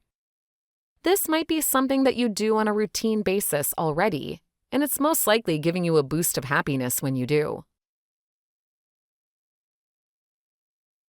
Strengthening your body. Just like with yoga, regular exercise can help you manage your anxiety and stress levels by releasing endorphins and other feel-good chemicals. There are many types of physical exercise that allow you to move around and stretch out your body to get these chemicals flowing. Aside from the physiological benefits of exercising, when we move around on a routine basis, our bodies get stronger and more flexible, and this can help us withstand the stresses that we deal with on a daily basis. When our bodies are not achy or feeling fatigued, we are able to endure more, both physically and mentally. We also gain self-confidence about our self-image when we feel good on the inside, something that comes directly from a healthier, active lifestyle. You may discover that, through exercise, you're feeling less bloated and less irritable, simply because you're actively moving your body. These movements, even simple ones like walking or doing yoga, can improve your circulation and your digestive health, and these can allow your body to heal from injuries quicker than if you live a sedentary lifestyle. And as a bonus, getting up and moving around gives you a sense of accomplishment, which adds even more confidence and removes anxiety. You might already be doing some of these exercises, but even if you aren't, it's easy to start something simple and add it to your morning routine. In just a few short minutes every day, you can count these benefits in your overall therapeutic journey. Finally, being more active and more aware of how your body works and moves may make you want to eat healthier. Eating quality foods where you gain the nutrition that you need can help you sleep better, as well as sustain your energy longer throughout the day. Sometimes we get anxious and bothered simply because our diets are lacking certain vitamins and nutrients, or because we're hungry and it's hard to focus on something when our body is telling us that we need to seek sustenance. With all of these different additional techniques and skills, you can bring your cognitive behavioral therapy full circle and begin living a life that you are happy about and proud of. Finding which skills you want to focus on is all about trial and error. If you feel that you are anxious when socializing, remember to take baby steps. Likewise, if you get overwhelmed when exercising, remember to do something simpler and gentler. You may also want to involve mental exercises, such as reading and puzzles, to help you sharpen your control over those pesky thoughts. In closing, you should be truly proud of yourself for making it all the way through to the end of this book. I hope that you've gained some useful knowledge and that you can apply it to your everyday life as you continue to become the best version of yourself. I want nothing more than to help people find the positives in their lives. And if you can apply some of the techniques discussed here, you're well on your way to living that healthy and happy life that you so eagerly want and deserve. Remember that everyone has the ability to find happiness and be content with who they are, but sometimes we need a little help. If you feel that you need professional help, do not hesitate to find someone qualified to help you heal from whatever it is that keeps you suffering. Remain mindful and present in everything you do, and continue to motivate yourself even in your hardest moments. Stop every toxic thought in its tracks and continue to practice this until it becomes natural and thoughts that torment you are finally silenced. If you enjoyed this audiobook and you've learned about the cognitive behavioral therapy and its benefits, an honest review is always appreciated and will help me reach new listeners just like you who struggle with anxiety and depression. Introduction. Imagine for a moment. You have a large, very important project that you are working on with a team at work. People are not listening to you, no matter how hard you try to communicate that you see a problem with the project. You try to point out that the project is doomed to fail unless they do something different, but everyone seems to completely misunderstand you. Finally, on the day the final project is supposed to be completed, the entire project fails due to your inability to communicate. Frustrated with the situation at hand and wishing that people had heeded your warnings when you first tried to raise them, you snap at everyone around you, telling them that it was all their fault, thus ruining relationships with many of your coworkers in one fell swoop. Your rage built over time, and when tensions reached a critical level, you snapped and exploded. You now know, after the fact, that you could have handled the entire problem in a better and far more productive manner. Unfortunately, at the time, you felt powerless to stop yourself from pouring gasoline on the metaphorical dumpster fire that was your situation. Perhaps an incident like that is why you are sitting here listening to this audiobook. You may have realized that you needed to better control yourself under pressure, or someone may have suggested that you investigate emotional intelligence to help you get started. Regardless of why you're here now, reimagine how the situation would play out if you were someone who possessed a high level of emotional intelligence. The work project is failing, but instead of worrying about the possibility of failure, you seek solutions. You are frustrated, but you know that giving in to your frustration will do more harm than good. Instead, you highlight the issues you see with the project. Because you are more skilled at communicating in ways that people notice, you are able to get your coworkers to listen to your ideas. Your team brainstorms ways to fix the project before it is too late, and it becomes a problem with work performance. Your coworkers enthusiastically agree to your suggestions because they recognize that you know what you're doing and approach the situation with integrity and empathy. One of them even mentioned to your supervisor how important you were to the team in completing this project. The result is successful advancement, improved workplace relationships, and even recognition from your boss for being a good leader in the face of adversity. You can see how much better the results are when the problem is handled tactfully and with better communication skills. Both of these come naturally to those with higher levels of emotional intelligence. While the person is the same in both scenarios and has similar feelings of frustration, they deal with that frustration in two very different ways. Higher levels of emotional intelligence are more conducive to success due to inherently improved problem-solving abilities. You've come to the right place if you tend to identify more with the person who exacerbated the situation. This book will walk you through the intricacies of what emotional intelligence is, why it matters, and how emotional intelligence can improve your life. Chapter 1. What is emotional intelligence? Emotional intelligence, or EI, refers to the potential to recognize, control, and analyze feelings, your very own and those of other people. Emotional intelligence is a fairly new field of study. Its earliest origins can be traced back to Darwin's emphasis on the utility of emotional expression for survival. In the 1900s, cleverness was primarily explained in terms of cognitive elements, such as mind and problem solving, despite the fact that several influential scientists had identified the importance of non-cognitive facets. In 1920, E. L. Thorndike used the term social cleverness to define the skill set of understanding and handling other people.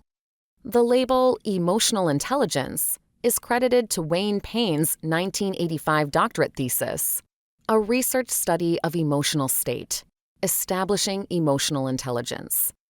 The mainstream media's interest was truly ignited in 1995 after a Time magazine article on Daniel Goleman's bestseller, Emotional Intelligence: Why It Can Matter More Than IQ. Since then, Peter Salovey and John D. Mayer have been the leading analysts on emotional intelligence.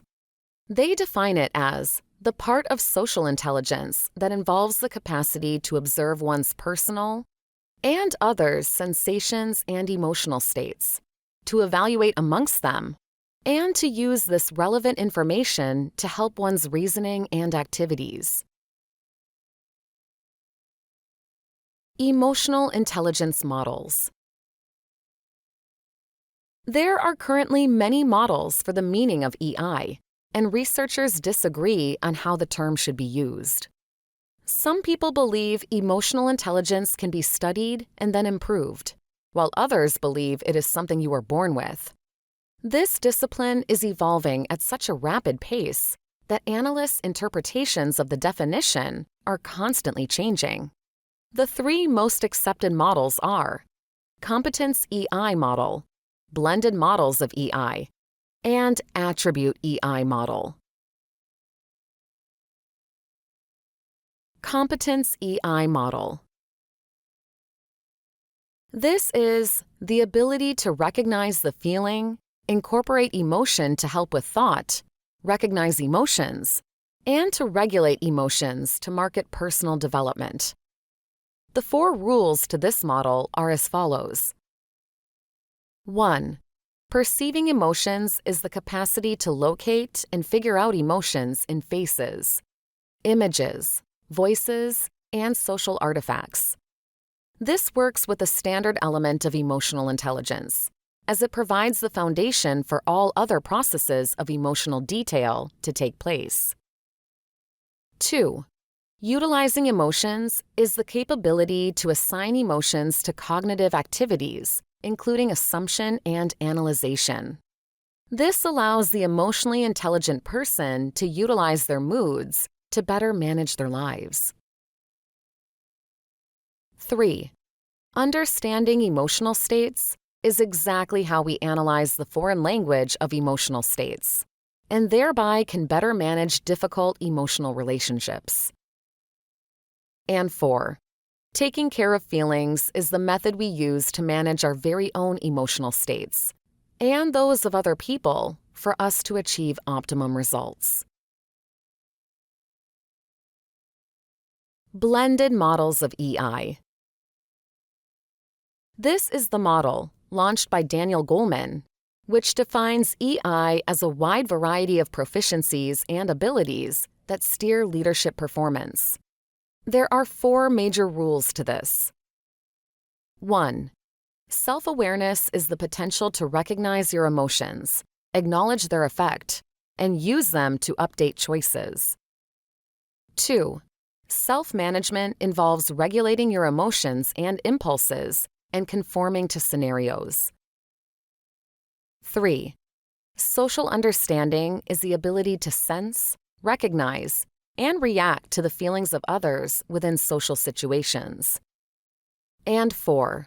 Partnership administration is the capability to influence, get in touch with others, and manage the problem. Attribute EI model. Attribute EI is a constellation of emotion-related self-perceptions found at the reduced levels of individuality. Quality EI refers to a person's own understanding of their psychological capabilities, in contrast to the ability-based version, which pertains to real potential. Analyzing real potential has proven extremely insusceptible to the scientific dimension, so there may be little to decide on between the two. Chapter 2. Factors that indicate emotional intelligence. Emotional intelligence has become one of the most important requirements for any individual's advancement in the corporate world. Emotional intelligence can determine how far your business will go in any given period, whether you are an employee or the owner of the business. Prior to the recognition of emotional intelligence as a key factor in corporate success, intelligence and critical thinking were 2 of the most important indices of success in that field, especially given the rise of capitalism. In 1995, Daniel Goleman published his book titled Emotional Intelligence. There, he discussed the phenomenon of EI and pointed out its importance in today's world. Goleman carried out research using over 200 firms. Finally, he discovered that the 3 most important factors for organizational success are technical skills, intelligence quotient, and emotional quotient. Even more astonishingly, he discovered that emotional quotient factors were more likely to guarantee success than the other 2 factors. Goleman proposes that there are 5 factors that determine emotional intelligence. Self-awareness. This is the first factor in the determination of emotional intelligence. Individuals define the concept differently, but the overarching theme in each definition is that it refers to the individual's ability to recognize their strengths and weaknesses, as well as their drive and passion. A person who is self-aware is intimately in control of who they are and is in tune with themselves. The purpose of this knowledge is usually to empower the individual to take charge of the impact their demeanor may have on those around them. Self-awareness is important because it allows an individual to clearly see themselves, empowering the individual to receive and apply feedback whenever it is given. This is also necessary in the workplace. When a conflict arises, the organization is better served if employees can express their displeasure respectfully, laying the groundwork for an amicable resolution of whatever conflict arose. Companies with honest employees advance faster than organizations with frequent conflicts. Another benefit of self-awareness is that it reveals one's values. It enlightens the individual on the various personal belief mechanisms that enable them to make better decisions in the future. A person who has discovered their belief system can determine whether it matches the skill set or core values required by the company for which they are working. When this is the case, the individual can act correctly in situations that might challenge their core values, and in doing so, they also uphold the firm's core values. Self-regulation. Self-regulation is the ability of an individual to control their emotions and respond appropriately in any given situation, regardless of how they feel in that instant. This naturally flows from self-awareness. The whole point of being self-aware is that you act on the knowledge gathered. It hardly makes sense if you become aware of your tendencies and predilections, yet refrain from taking the necessary actions in each case. Individuals who are self-regulated understand the effect their words and actions have on the people around them, and so tailor them to fit the immediate situation at hand. Empathy. This is distinctly different from sympathy, even though many people may conflate the two issues. Empathy is the ability to read nonverbal cues in our interactions with others in society. This ability is key in many situations, including reading, interpreting, and responding. Empathy is such an effective tool that can be employed in the workplace. For example, if you are a leader and are tasked with firing a group of people, empathy will inform you how to approach the task. Furthermore, in the international sphere where boundaries exist across state lines and cultures, empathy may be the primary language spoken. Everyone responds to kindness and understanding when it comes to conducting transactions and business. For this reason, even if both parties do not share a common denominator like a central language, they can still communicate if both parties have empathy and understanding for one another. Of course, empathy can also be used as a tool for manipulation. Recognizing and identifying another person's emotional state is a skill that is learned and honed over time. Unfortunately, some people who have mastered this skill use it to manipulate others, causing their victims to bow to their whims and caprices. Motivation.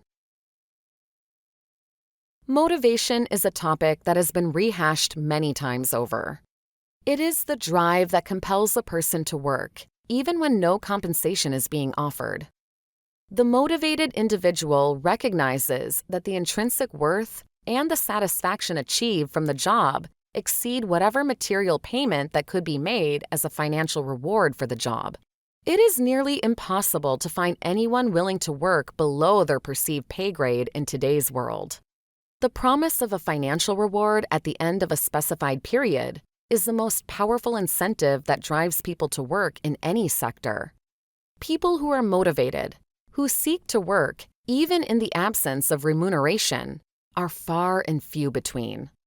This explains why they are often extremely productive in whatever endeavor they undertake. Motivation is required for the achievement of one's own goals, whether short-term or long-term. Motivation provides the drive to reach whatever goals you set out to achieve, particularly in the workplace. There may be times when you lose sight of your goal or the goal of the company. It is intrinsic motivation that will ensure you to keep up the grind and continue. Motivated people are often very optimistic. They are focused, dedicated, and committed to setting out tasks. These qualities enable them to handle setbacks effectively and to bounce back whenever they experience misfortune. This is quite necessary in the corporate world of today. Any individual who has not developed the spine to deal with unforeseen circumstances and to thrive even in the presence of such challenges may not last long in today's corporate world. Motivated people also attract like-minded people to themselves. This creates a sort of force field that can prove both helpful and necessary in every situation that arises. As a person in a position of authority, it is expected that you will transfer some of your internal drive and motivation to your subordinates. This will assist them not only in achieving their own goals, but it will also empower them to actively pursue and realize the company's goals. Social skills. Social skills set in motion the other factors listed above. Empathy helps you relate to what others may go through.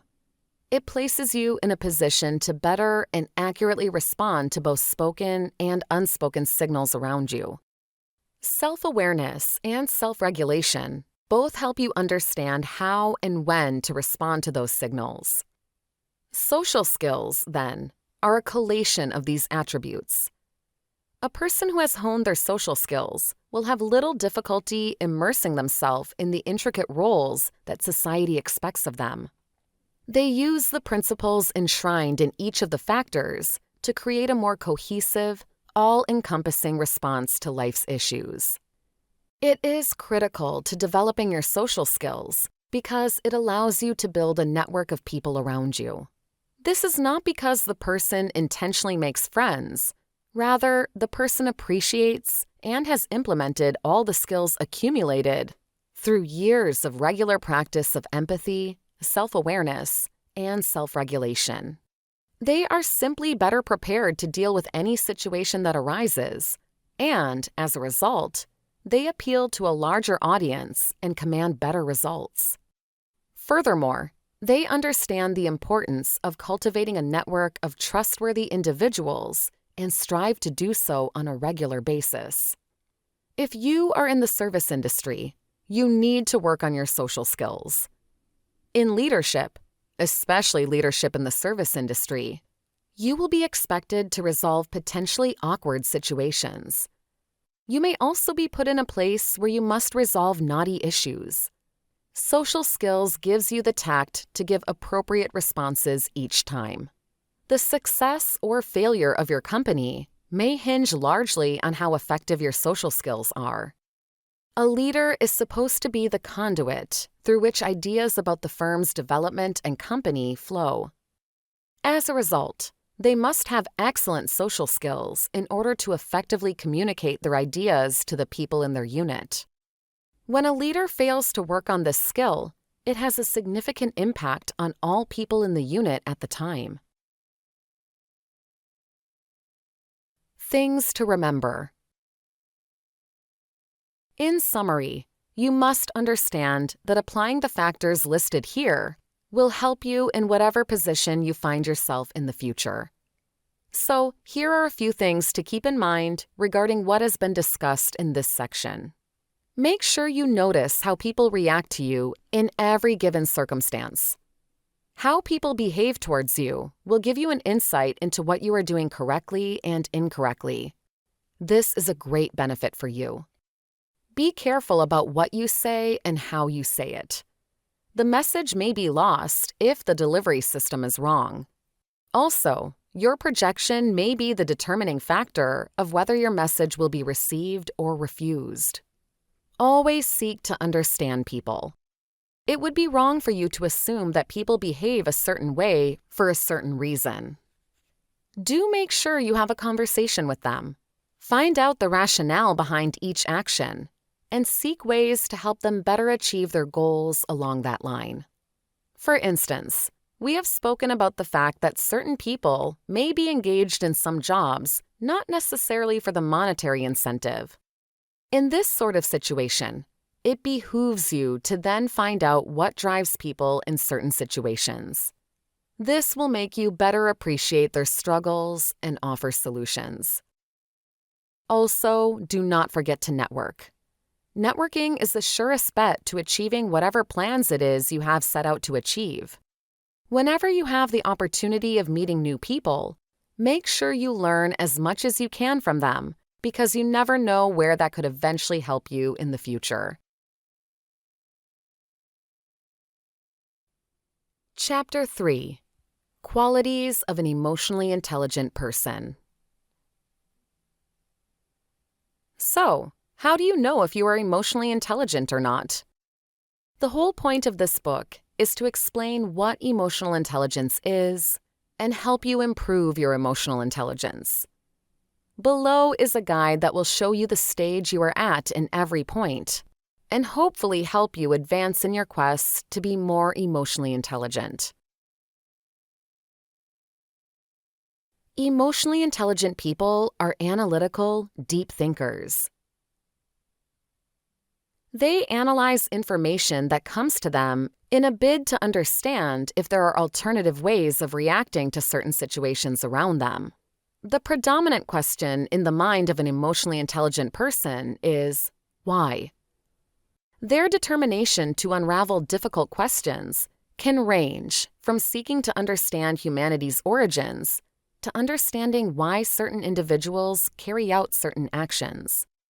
They do this with the understanding that if the rationale behind others' actions is revealed, people can be directed to give responses that accurately fit into the picture of the individual's intentions. Emotionally intelligent people possess a strong belief system. This starts first with a strong belief in oneself. They expect the best from life and society. Their lives are usually regulated by a strong belief in the infinite goodness in humanity and the fact that everything will eventually work out. Thus, they are better able to handle a crisis when they arise. Faith, as powerful as it is insufficient to handle the crisis that comes your way as an individual. No matter how much you believe things will turn out for the best, if you are not actively working to make sure that it is a reality, such belief may never see the light of day. Savvy, emotionally intelligent people understand this and thus make sure they put in the work required to make sure whatever plans they envision will see the light of day. Emotionally intelligent people are passionate and driven. They master the ability to tap into the part of their minds where drive comes from, and they can channel it outwards. Passion is one emotion that cannot be faked. You either have it or you do not. And emotionally intelligent people have it in loads. Passion is the natural love a person has for whatever they are doing. This love is then exhibited in the way the individual acts, in the energy they bring to their assigned tasks, and in the speed with which they finish set assignments. Passion can be for a project, as already stated, or it can be for someone. Passion is infectious. It is a fact that those in positions of leadership recognize and harness it. Emotionally intelligent people who are passionate often transmit this passion to everyone around them. The result is that whatever task they embark on works out beautifully because of the consensus in ideas and motive. Emotionally intelligent people are optimistic and willing to help out in every situation. They always maintain a positive outlook on life. It is no mean feat. It is one that they have mastered over several years. This is why they can create and maintain strong relationships despite whatever odds they face. They understand that many things in life are unstable. We may not have a tight grip on all of life's circumstances, but we can always be sure to control how we feel and how we react to certain situations around us. Chapter 4. Importance of Emotional Intelligence. Emotional intelligence helps you give appropriate responses in every situation. It is true that we may never know the sources of our emotions. Sometimes they are sudden and often not in our control. That is the whole point of an emotion. It is easy for people to state that since they do not know the source and cannot control their emotions, they are justified in giving in to their emotions at any point. However, One of the factors of emotional intelligence is self-regulation. This is the ability to choose how, when, and the extent to which you reply to impulses around you. The ability to be calm and unruffled, even amid turbulence, is an especially important skill in the workplace. If you are placed in a position where you have to deal with high-tension situations, then you must learn emotional intelligence. For instance, a pilot is expected to be calm whenever he is experiencing turbulence in the air. The same is expected of a surgeon who opens his patient only to realize there is an unforeseen tumor in their body. In both situations, it is expected that the parties be level-headed as they handle the unforeseen challenges, because the lives of other people rely on them. In such situations, the surgeon and pilot are better equipped to handle the challenges they encounter if they are emotionally intelligent. A person who is emotionally intelligent is not driven by impulses. Such a person is not aggressive and is not given to making decisions on the spur of the moment. Practicing self-regulation does not mean that you feel no emotions. You still feel angry, sad, or happy in situations that call for those emotions. However, it is expected that you are better able to handle your emotions when they arise, and that you can channel the energy from these emotions into producing something meaningful. Emotional intelligence helps you build resilience. Research has proven that emotional intelligence helps you weather adversity. Not only does it help you keep the faith in tough situations when you are leading a team, but you will also reap the benefits for yourself personally. The resulting theory of the study mentioned above was that people with high emotional intelligence were not impacted fully by stressors. This is especially helpful when you keep in mind that as you go up the leadership ladder, the potential stressors you will experience increase. Therefore, this brings to the fore the necessity for those who occupy positions of leadership to have strong emotional intelligence. As you advance in your career and the situations in which you experience stress increase, you will need a mechanism that will enable you to cope effectively with the rigors and demands of the job. Emotional intelligence is one of the ways of guaranteeing it. Another area that emotional intelligence is helpful is in combating anxiety, depression, and other such psychological ailments. Olson and Matan carried out research into the medical profession, a field which has arguably one of the highest rates of burnout in society. In that research, they discovered that there was a direct correlation between the psychological well-being of an individual and the amount of emotional intelligence that they exhibited. What this revealed was that individuals with high levels of emotional intelligence were less likely to fall into depression or burnout. These studies were not carried out in isolation. They are the results of research carried out over a specific time, and they all lead to the same conclusion. There is a positive connection between the amount of emotional intelligence exhibited by a person and their ability to withstand or succumb to stress and burnout. Emotional intelligence plays a vital role in determining physical health. It might seem as though most of the observed benefits of emotional intelligence relate only to the social and psychological benefits that it provides. However, emotional intelligence provides benefits that transcend these two areas. Emotional intelligence can affect the health of the party who practices it. For instance, self-awareness, which entails that an individual look inward to understand their identity, fears, dreams, and aspirations, can be an indicator of the physical health of that individual. Some diseases are linked to emotional states of mind, such as anger, depression, and anxiety. These states of mind can cause other illnesses, like hypertension and even diabetes in some extreme cases. They can also make the individual susceptible to certain illnesses and diseases, even when they do not directly cause them. Emotional intelligence teaches an individual how to manage these extreme emotions. And what this means by extension is that such an individual would most likely not encounter any such health challenges later in life. Also, the ability or inability of a person to manage stress can be linked to the level of emotional intelligence that the person has.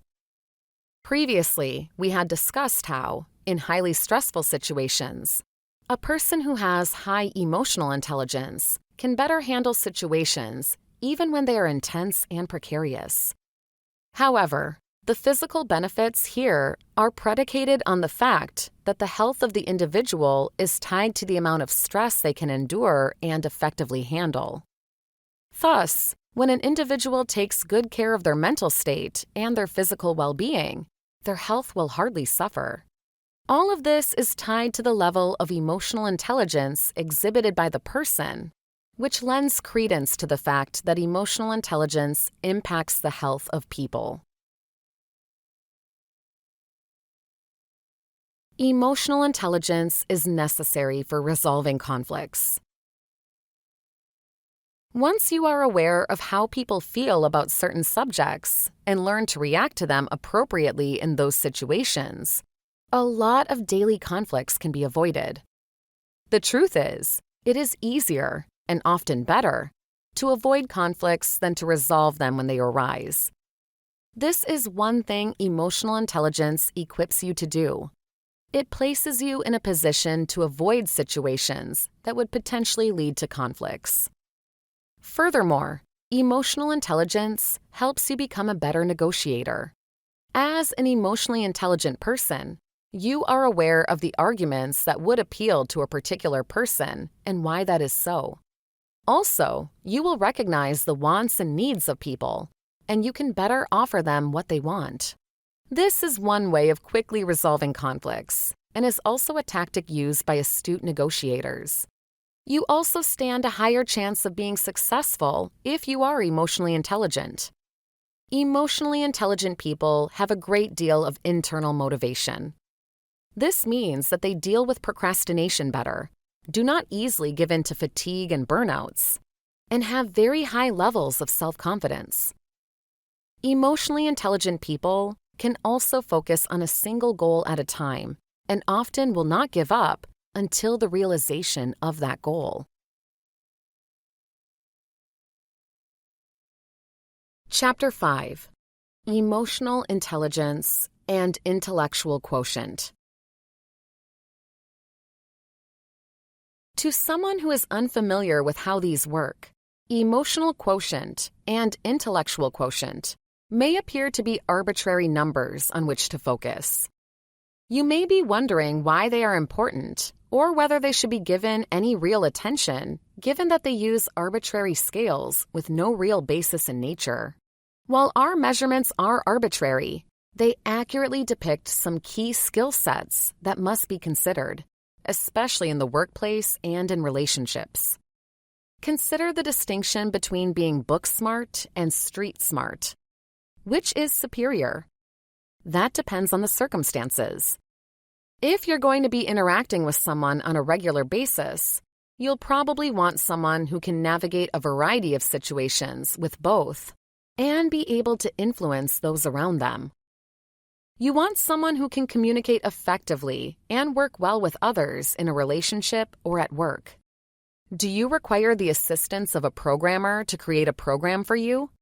If so, you're probably more concerned with book smarts, because this requires practical knowledge and an aptitude for logic and problem solving. Overall, the two quotients are very similar, even though they measure different traits and skills. Both are intended to provide a quantifiable, comparable measurement of abstract concepts that are relevant in a variety of contexts. Understanding someone's book smarts can be extremely useful when attempting to find the best candidate for a demanding job. Understanding someone's people skills is critical if you want to build relationships and maintain a harmonious workplace or community. Emotional Intelligence Quotient. The Emotional Intelligence Quotient, or EQ, is important in a variety of contexts. If you're looking for someone to work on a team, would you prefer someone with a lower EQ but a higher IQ? On the other hand, could someone be just as capable of completing the job with a lower IQ but a higher EQ? Most hiring managers would agree that someone with a higher EQ will be a better fit in the workplace, particularly in a team-oriented environment. When putting together a team, you want to include people who are more capable of working well together. There will be less conflict as a result, and more people will be able to communicate clearly and efficiently while also managing their own skills and responsibilities. The EQ assesses and compares an individual's emotional intelligence to that of others. It predicts whether that person will interact successfully with those around them, or whether that person will struggle as a result of an inability to regulate themselves or those around them. This determines how capable someone is of interacting with and influencing those around them. It shows how well they are able to understand, regulate, and influence their own and others' emotions, essentially determining how successful of an individual they are capable of being. Those with higher EQs are far more successful at understanding how humans communicate and interact, whereas those with lower EQs struggle to communicate effectively. An individual's emotional intelligence is assessed by asking them a series of questions about their interactions with themselves and others. This ranges from how well they understand situations to how frequently they have emotional outbursts. The score is then converted and divided into categories that indicate an individual's emotional intelligence. Because this type of testing is based on self-reporting of one's own interactions, it is important to recognize that it is not an exact science. For example, one person may believe he is particularly good at controlling his emotions because he does not emote at all, focusing instead on cold, hard logic. But this is a sign of lower EQ, not higher. Intellectual quotient. In almost direct contrast to the emotional intelligence quotient, an individual's IQ assesses cognitive abilities, rather than the ability to recognize and act on emotions in the most successful ways. When testing for IQ, you are looking at spatial processing, logic, reasoning, and problem-solving abilities. These require the recognition of patterns and contexts more than formal logic training or the ability to recall previously taught information. After all, someone can be extremely intelligent despite having very little actual working knowledge of what state capitals are, or the first person to discover each element on the periodic table of elements. That person could be an expert at figuring out the solutions to various logic puzzles, or recognizing patterns in how shapes are manipulated in ways that indicate the individual has a high IQ. People are born with a predisposition for a general intelligence level within a certain range. Depending on how they are nurtured in life and how much they use various skills, the same person's IQ as an adult can vary greatly. It will, however, fall within a certain genetically predisposed range. The IQ is calculated using several questions on a questionnaire that analyze the individual's ability to solve various problems. The goal is determining where the individual falls on a scale based on how many correct answers they receive. The score is then computed by comparing the percentage of correctly answered questions to your age and multiplying it by 100 to produce a large, easily compared number. The average score is between 85 and 110, with most people falling somewhere in that range. Those who score higher are generally thought to be more intelligent, whereas those who score lower are thought to be less intelligent. The results of an IQ test can be used in a variety of ways, from determining aptitude in the military and determining which roles one can choose, to determining whether children require additional support or specialized education. Those who deviate from average scores are typically deemed to require additional assistance. This can be in the form of more enriching, challenging tasks and education, or additional assistance to help them keep up with grade-level work. Which is more important? Now comes the crux of the matter. Which is more important, EQ or IQ? Depending on the context, there are several different answers to that question. However, before delving into that answer, review the most fundamental tenets of both EQ and IQ as a refresher. It depends on the context when asking someone whether they would prefer a high EQ or IQ. If you need a high-ranking military official who can make difficult decisions that could cost thousands, if not millions of lives, you want someone who can think logically. They must turn off their empathy and act solely on logic and reasoning, weighing the benefits and drawbacks. Someone with an extremely high EQ is likely to be quite empathetic, and while he or she is likely to control their own emotional impulses, sentencing people to death would be a major challenge. On the other hand, if you're looking for a daycare employee who will be interacting with children daily, empathy is key. It makes no difference whether the daycare employee can calculate the rate at which a meteor enters the atmosphere or the molecular structure of gasoline. What is important for a daycare worker is that he or she is empathetic, compassionate, and patient. Someone with a high EQ would be ideal for the job because, in general, caring for children does not necessitate being book smart, as long as certain safety standards are met. The best outcome would be someone who is emotionally and cognitively intelligent. Someone with a high EQ and IQ will be the best choice in most situations because they will have the best of both worlds. Consider a trauma surgeon who must make quick decisions on the fly with little working knowledge of a patient before coming in, and they have little time to prepare before attempting to save someone. They're in a life-or-death situation. The surgeon must be highly intelligent, problem-solving, and able to act logically rather than emotionally. Surgeons, however, must be more than biological mechanics. They must also be empathetic and recognize that the body on their surgical table is a human being deserving of respect and care. They must understand and act accordingly, ensuring that the patient is treated with respect, both awake and under anesthesia.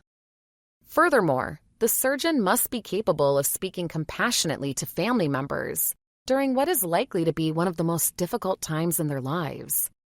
They require both cognitive and emotional intelligence to truly excel in their career paths. Chapter 6: How to improve your emotional intelligence skills in a practical way. It's all about skills when it comes to emotional intelligence. Skills build on each other to form emotional intelligence, and you can improve your emotional intelligence by learning skills that improve your skills. Are you perplexed yet? Don't be. This chapter will walk you through 7 practical steps that, if followed consistently, can help you improve your emotional intelligence skills. You will practice and understand how to improve your own emotional intelligence skill level with these skills. You will change your life for the better by following these 7 steps. As you master these steps, your emotional intelligence should begin to rise. Recognize your situation. At its most basic level, this step entails recognizing your current emotional or mental states rather than your physical location. Take the time to notice how you are feeling in that specific moment. Any of the other steps on this list require you to know how you are feeling at any given time. Before you can work on other aspects of emotional intelligence, you must first understand how you feel. Take a moment to stop what you're doing and listen to yourself to figure out where you stand. You want to know as much as possible about how you are feeling. To move forward, use the most imaginative words you can to describe your current mental state. If you need to, look up an emotion wheel and use it to select specific words if you're not sure what you're looking for. After you've identified what you're feeling right now, reflect on your physical feelings as well to gain a better understanding of how your mental state affects your body language. Examine every aspect of your body language to see how you come across. Then, figure out what behaviors you have or what impulses you have towards certain behaviors and how they relate to one another. This step may require more introspection as you figure out what kinds of behaviors you have a strong desire to engage in. In summary, think about a time when you were overcome with emotion. Perhaps you were at work and had a deadline looming over your head that you weren't sure you'd meet. You paused to consider how you were feeling, noticing that your emotions were starting to spiral out of control, and realized that, at the core of it all, you were overwhelmingly afraid and ashamed that you would fail to meet expectations. In response to that fear and shame, you were also angry at yourself and your supervisor for failing to meet expectations. You decide to reflect on your body after identifying where your emotions are. You can feel the tension in your body and see how tightly your hands are clasped together. You notice that your heart rate is higher than usual and that you are tense. You realize that all of this can be explained by your emotional state. Realizing how closely your emotional and physical states appear to be linked, you take a deep breath and concentrate on what you feel compelled to do. You want to give up and stop trying. You will fail anyway. Because you do not see the point in continuing, it appears that there will be no difference between deciding to finish the project or simply stopping and relieving your stress. This gave you valuable insight. You realize that your fear of failure was affecting your physical state and making you physically uneasy. Your instinct was to run away from the problem entirely because giving up would be no different than failing in your book. Practice empathy. Empathy is a major theme in the book. To improve your emotional intelligence, practice empathizing with those around you. Keep in mind how important empathy is for emotional intelligence and how important emotional intelligence is in social interactions. Empathy is one of those skills that should be practiced over and over until it is mastered. Make it a point to practice empathy wherever you go because it is so important. Empathize with those around you, such as your cashiers or that random person walking down the street who you will almost certainly never see again. If you see someone in a bad mood, figure out what's bothering them. If you see an elderly lady struggling to carry her grocery bags up the stairs to her building, offer to help her. If you can reach a child whose ball has become stuck in a tree, pull it out. By empathizing with others, you can improve your relationships with those around you. Imagine you're returning home from a late-night trip to the grocery store. You stopped in on your way home from a long night at the office to pick up some necessities. You notice another person closing their trunk and pushing their cart back to the corral before getting into their car as you finish loading your groceries into your trunk. The individual appears to be sitting in the car for a few moments, checking his phone. You return to the corral with your cart and notice a wallet in the child seat of one of the carts in the corral. You pick it up and open it to see who it belongs to, only to find it stuffed with cash. You have two options here. Either you pocket the cash and report the wallet to customer service as lost, or you run up to the car and return the wallet to the owner. In a nutshell, you're thinking about keeping it. You're short on cash and cannot seem to make ends meet. The money would be a lifesaver.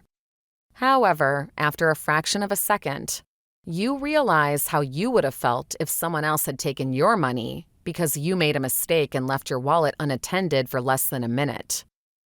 You speed walk to the person in the car who is still browsing something on his phone, knowing the feeling of being financially ruined by such a careless mistake.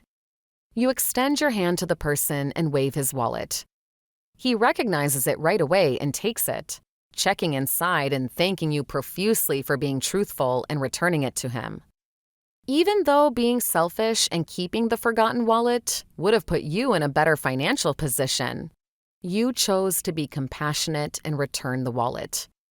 You imagine yourself in another's shoes and determined how you would react in that situation. This is emotional intelligence at work. Communicate positively. Do you recall how negative thoughts lead to negative actions? Negative communication leads to negative feelings and behaviors. To avoid the negative feedback loop, communicate positively. This also keeps your mind in a positive frame of mind, which is essential for success. When communicating with others, use positive words whenever possible. If you must speak negatively, do so in the most tactful, least offensive manner possible, and word it in such a way that the good outweighs the bad. If you must criticize someone at work, for example, start by recognizing something the person is doing well, then state the part that needs improvement. Finally, add another positive element. This maintains a positive overall net emotion in your situation, as the positive outweighs the negative, and you still manage to get your point across clearly. Imagine your coworker's work has recently been sloppy. Files are ending up in the wrong place, and you can never find what you're looking for as a result. If you must confront them, start by saying that you have noticed how hard they have been working lately, and that they are frequently the first to arrive and the last to leave the office. Then you could say something about how you've been noticing that the files they've overseen have ended up in the wrong places. Finish by stating that when you finally found the files, you were struck by how complete the notes were within them. Notice how the entire message felt more positive in general by using kind language and sandwiching the criticism between two compliments. When you are the recipient of bad news or criticism, keep a positive attitude. Even if you disagree with the criticism, respect the other person's point of view and thank them for bringing the problem to your attention in the first place. Rather than being frustrated or annoyed, look at it as a learning opportunity and a chance to improve on what you've been doing. Create a positive atmosphere and recover from adversity. Similar to the previous sections, you want to maintain a generally positive environment. A negative one will only serve to drag you down. Maintain a circle of people you enjoy and trust, while avoiding forced interaction with people who always bring you down. Always emphasize the positive in your surroundings. This does not make you naive, rather, it makes you intelligent. You will be more productive, as will those around you, if you focus on a positive environment. You want to maintain your positivity at all costs because it is conducive to success. This can be accomplished by ensuring that meaningless criticism is avoided and language is kept as professional as possible. When you do face adversity, not if, but when you do, view it as a learning opportunity. If you fall, there is only one way to get back up.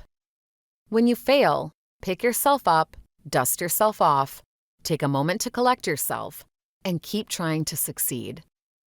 If you want to succeed, you must persevere, especially when it comes to tasks or skills that are more difficult. Your perseverance and positivity will be rewarded when you finally succeed. Remember that success does not happen overnight, and many of the big names you see as influential authors, inventors, innovators, and other household names built their fortunes on failures. J.K. Rowling, for instance, sent her work to several publishers, all of whom turned her down until one took a chance on her. Help others succeed.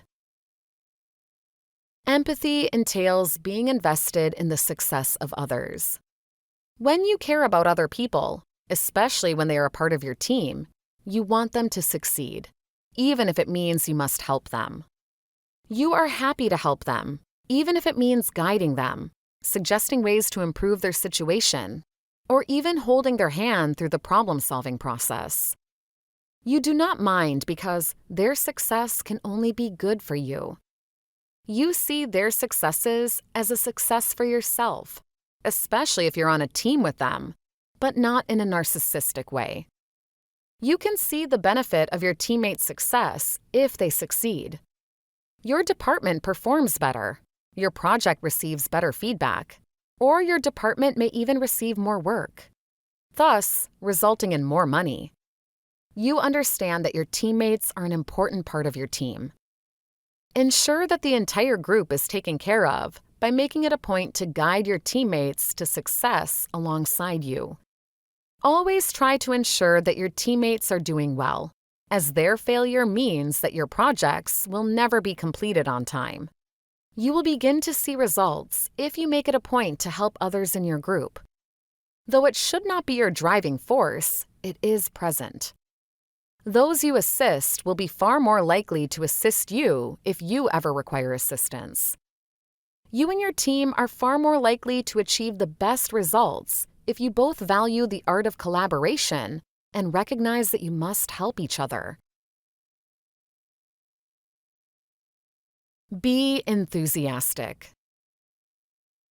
It's difficult to stay motivated by yourself, especially when you're at work. If you can manage to self-motivate, however, you will find that doing the job is hard work.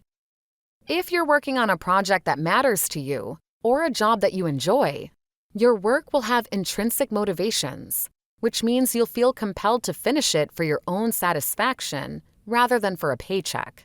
If you do not have this intrinsic motivation, you'll find it difficult to finish your work, improve what you're doing, or stay resilient in the face of adversity. Motivation can be lost if you become burned out at work, or if you simply lose sight of what drew you to that job in the first place. If you can figure out what drew you to the job in the first place, you might rekindle your motivation and reap the benefits that come with it. Consider the following scenario. You are a nurse. You chose nursing because you are deeply committed to assisting others and believe that all people, regardless of their financial circumstances, are entitled to the best possible care. Because of that value, you chose to work as an emergency room nurse in a low-income neighborhood in your city. As a result, you're frequently rushed with too many patients and not enough time. Doctors move them in and out as quickly as possible to avoid the ER becoming overburdened in the event of a true emergency.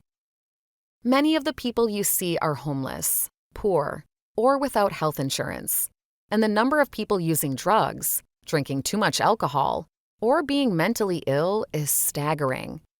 Many of them become enraged if you are not quick enough, even if you are overworked. They may also yell at you if you apologize and tell them that you are unable to prescribe any of the drugs they are requesting. The longer you stay in this situation, the more jaded you will become.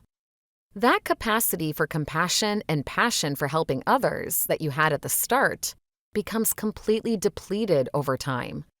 You decide to do the bare minimum and keep things as professional as possible because you can no longer keep up with the demands on your mental health.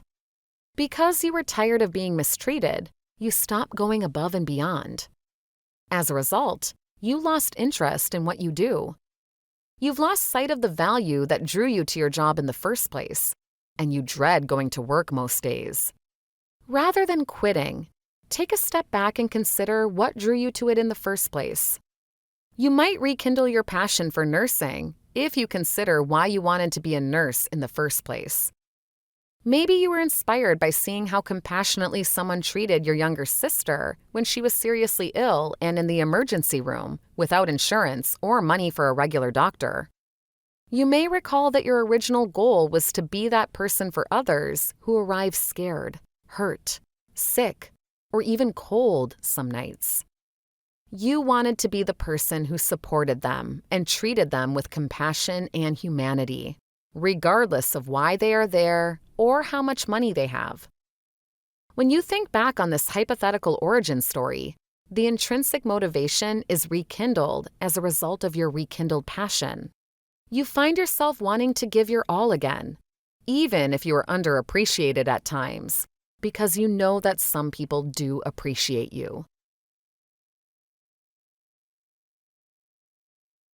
Chapter 7: Obstacles to Emotional Intelligence Development.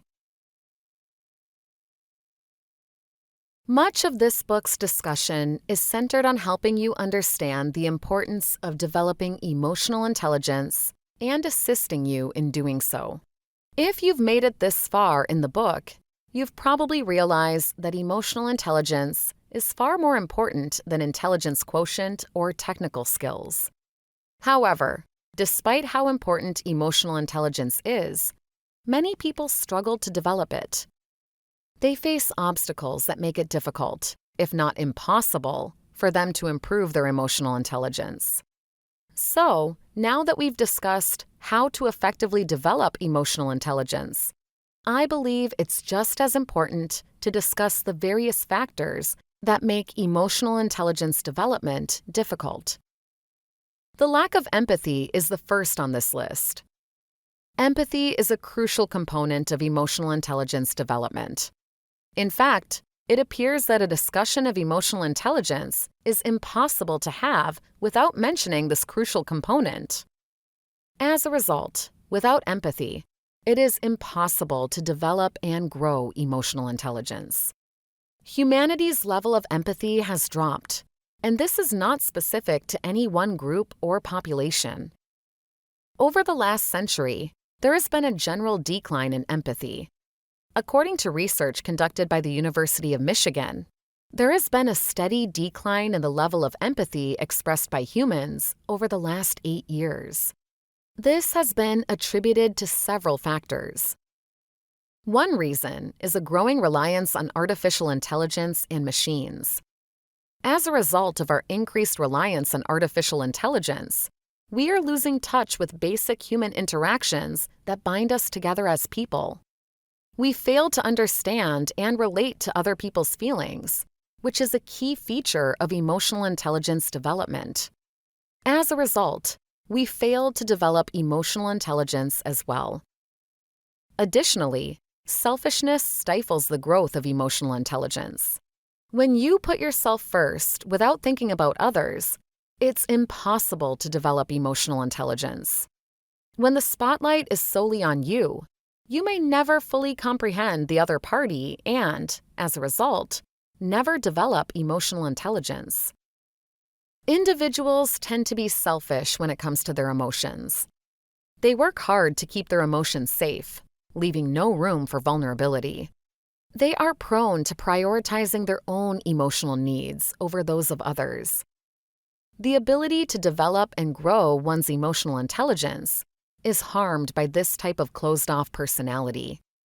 A certain level of emotional vulnerability is required for anyone to develop emotional intelligence. Of course, protect yourself from being hurt by others, but sometimes doing so closes you off to new experiences that could help you improve your emotional intelligence skills. There are some things you may never learn if you do not expose yourself to hurt and other negative emotions. Finally, a lack of understanding the importance and characteristics of emotional intelligence can stymie an individual's ability to develop emotional intelligence effectively. When a person does not recognize the importance of emotional intelligence in their daily lives, they will be unable to recognize the need to improve it. If you've listened to this audiobook, however, you won't be affected by this challenge because if there's one thing it has accomplished, it is a thorough explanation of the importance of emotional intelligence. Furthermore, some people are unaware of how they are perceived by others and thus are unable to respond appropriately. This is primarily a self-awareness issue. When a person is unaware of how others perceive them, they will be unable to determine how and what adjustments they can make. Emotional intelligence is based on self-awareness and an awareness of those around you. The first step is to gain a better understanding of your biases, and once you've done that, you can work on improving your emotional intelligence. Paying attention to the people around you is one way to do this. There are numerous opportunities to learn more about the people in your immediate community. It could be as simple as paying attention to what the person says when they are angry, or even recognizing what causes the person to become angry in the first place. The first step is to observe the world around you. When you do so, you will be astounded at how much your sense of empathy, and thus your level of emotional intelligence, will improve. Conclusion. Emotional intelligence is the roadmap to becoming a good friend and human being. Everyone has some level of emotional intelligence, and it can be learned. We wonder what it's like to be an adult when we're young. We believe that being an adult means being able to express your emotions in any way you want, because that is what children observe. Much has been said about the subject. Now it's time to put it into action. This is where most of the work and the benefits are concentrated. Emotional intelligence is a difficult skill to master. Put everything that has been discussed in this book into practice, and it's a lot of work. Even with the best of intentions, you may still fail, so you must plan for this possibility. Because it piques our interest, emotional intelligence is unique and important. This is what distinguishes us as human beings. We are human, beautiful in our own way, and we are fortunate to be evolved enough to recognize it. I hope you found this eye-opening guide useful. It takes time to learn who you are inside your own mind and feel your emotions the way that they were meant to be felt. But you can grow into the person you looked up to as a child. You must look inside yourself. The journey will be bearable if you keep your eyes on the prize, even if it is not easy. If you enjoyed this audiobook and you've learned about emotional intelligence, an honest review is always appreciated and will help me reach new listeners just like you who want to improve their EQ. Good luck on your journey. Eva Spencer. We appreciate you tuning in to one of our captivating audiobooks. For more immersive experiences, here is another audiobook we're certain you'll enjoy. Don't forget to show your support by liking this video, sharing what you loved about this audiobook in the comments section below, and subscribing for more captivating audiobooks like this. Thanks for being a part of our audiobook community.